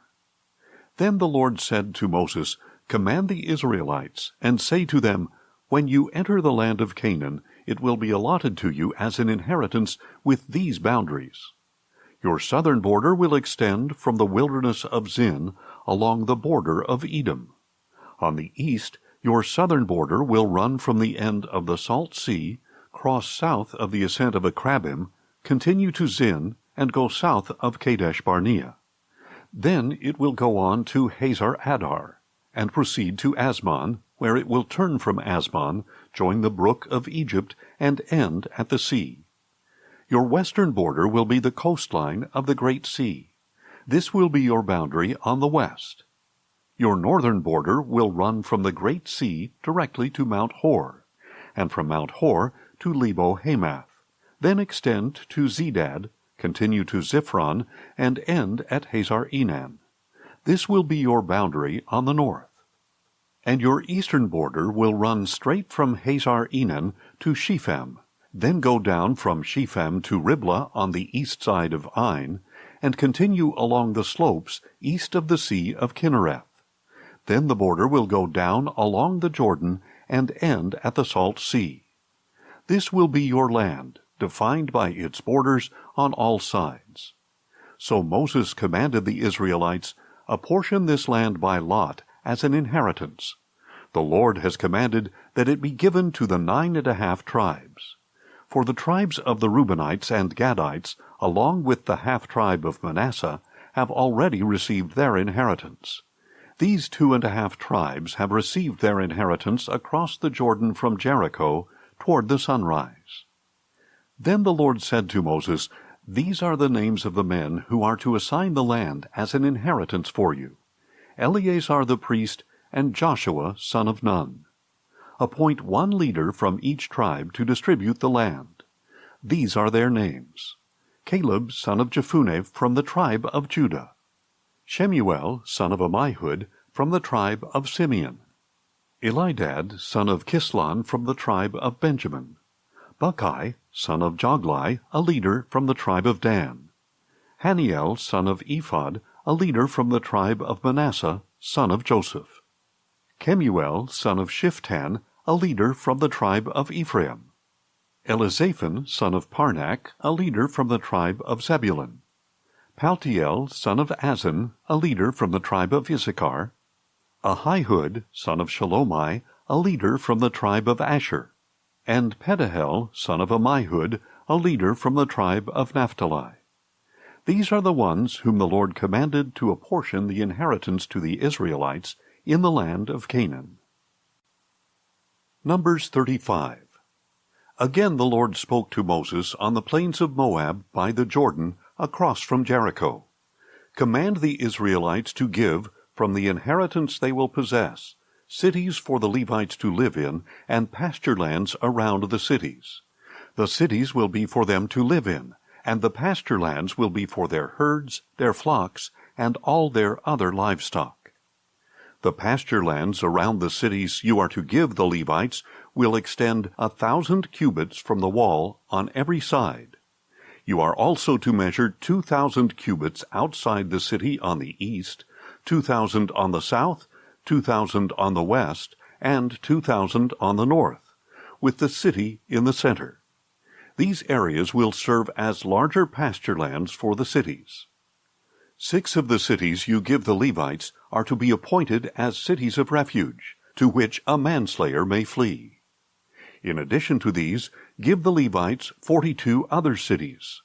The total number of cities you give the Levites will be 48, with their corresponding pasture lands. The cities that you apportion from the territory of the Israelites should be given to the Levites in proportion to the inheritance of each tribe, more from a larger tribe and less from a smaller one.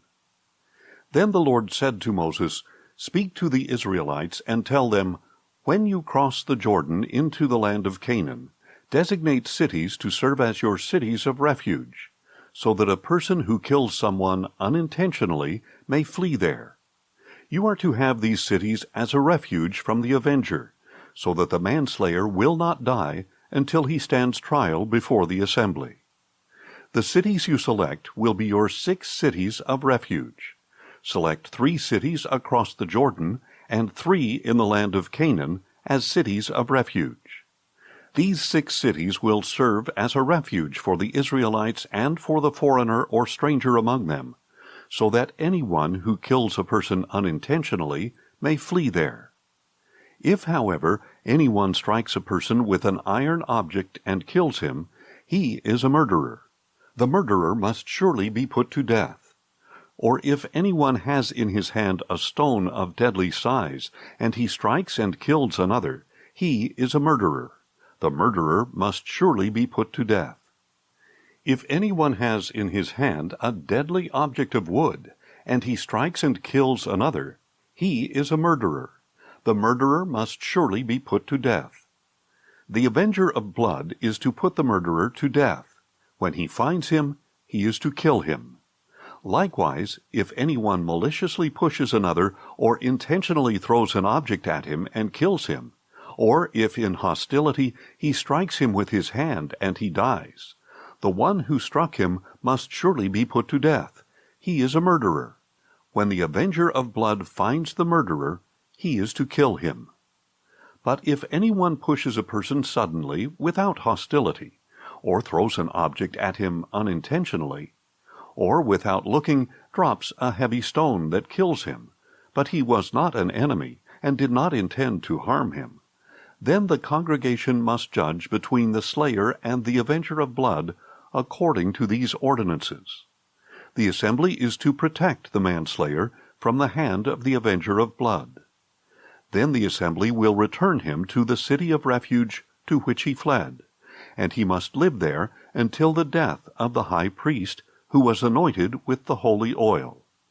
But if the manslayer ever goes outside the limits of the city of refuge to which he fled, and the avenger of blood finds him outside of his city of refuge and kills him, then the avenger will not be guilty of bloodshed, because the manslayer must remain in his city of refuge until the death of the high priest. Only after the death of the high priest may he return to the land he owns. This will be a statutory ordinance for you for the generations to come, wherever you live. If anyone kills a person, the murderer is to be put to death on the testimony of the witnesses. But no one is to be put to death based on the testimony of a lone witness.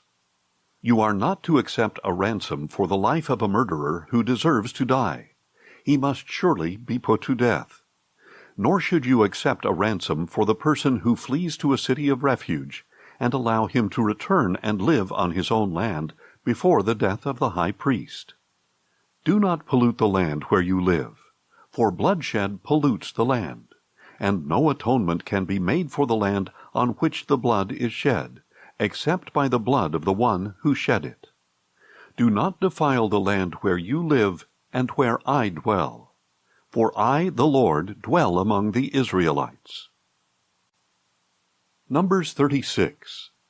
Now the family heads of the clan of Gilead, son of Machir, son of Manasseh, one of the clans of Joseph, approached Moses and the leaders who were the heads of the Israelite families, and addressed them, saying, When the Lord commanded my Lord to give the land as an inheritance to the Israelites by lot, he also commanded him to give the inheritance of our brother Zelophehad to his daughters. But if they marry any of the men from the other tribes of Israel, their inheritance will be withdrawn from the portion of our fathers and added to the tribe into which they marry. So our allotted inheritance would be taken away. And when the Jubilee for the Israelites comes, their inheritance will be added to the tribe into which they marry, and taken away from the tribe of our fathers. So at the word of the Lord, Moses commanded the Israelites. The tribe of the sons of Joseph speaks correctly. This is what the Lord has commanded concerning the daughters of Zelophehad. They may marry anyone they please, provided they marry within a clan of the tribe of their father. No inheritance in Israel may be transferred from tribe to tribe, because each of the Israelites is to retain the inheritance of the tribe of his fathers. Every daughter who possesses an inheritance from any Israelite tribe must marry within a clan of the tribe of her father, so that every Israelite will possess the inheritance of his fathers. No inheritance may be transferred from one tribe to another, for each tribe of Israel must retain its inheritance. So the daughters of Zelophehad did as the Lord had commanded Moses. Mahlah, Tirzah, Hoglah, Milcah, and Noah, the daughters of Zelophehad, were married to cousins on their father's side. They married within the clans of the descendants of Manasseh, son of Joseph, and their inheritance remained within the tribe of their father's clan. These are the commandments and ordinances that the Lord gave the Israelites through Moses on the plains of Moab by the Jordan, across from Jericho.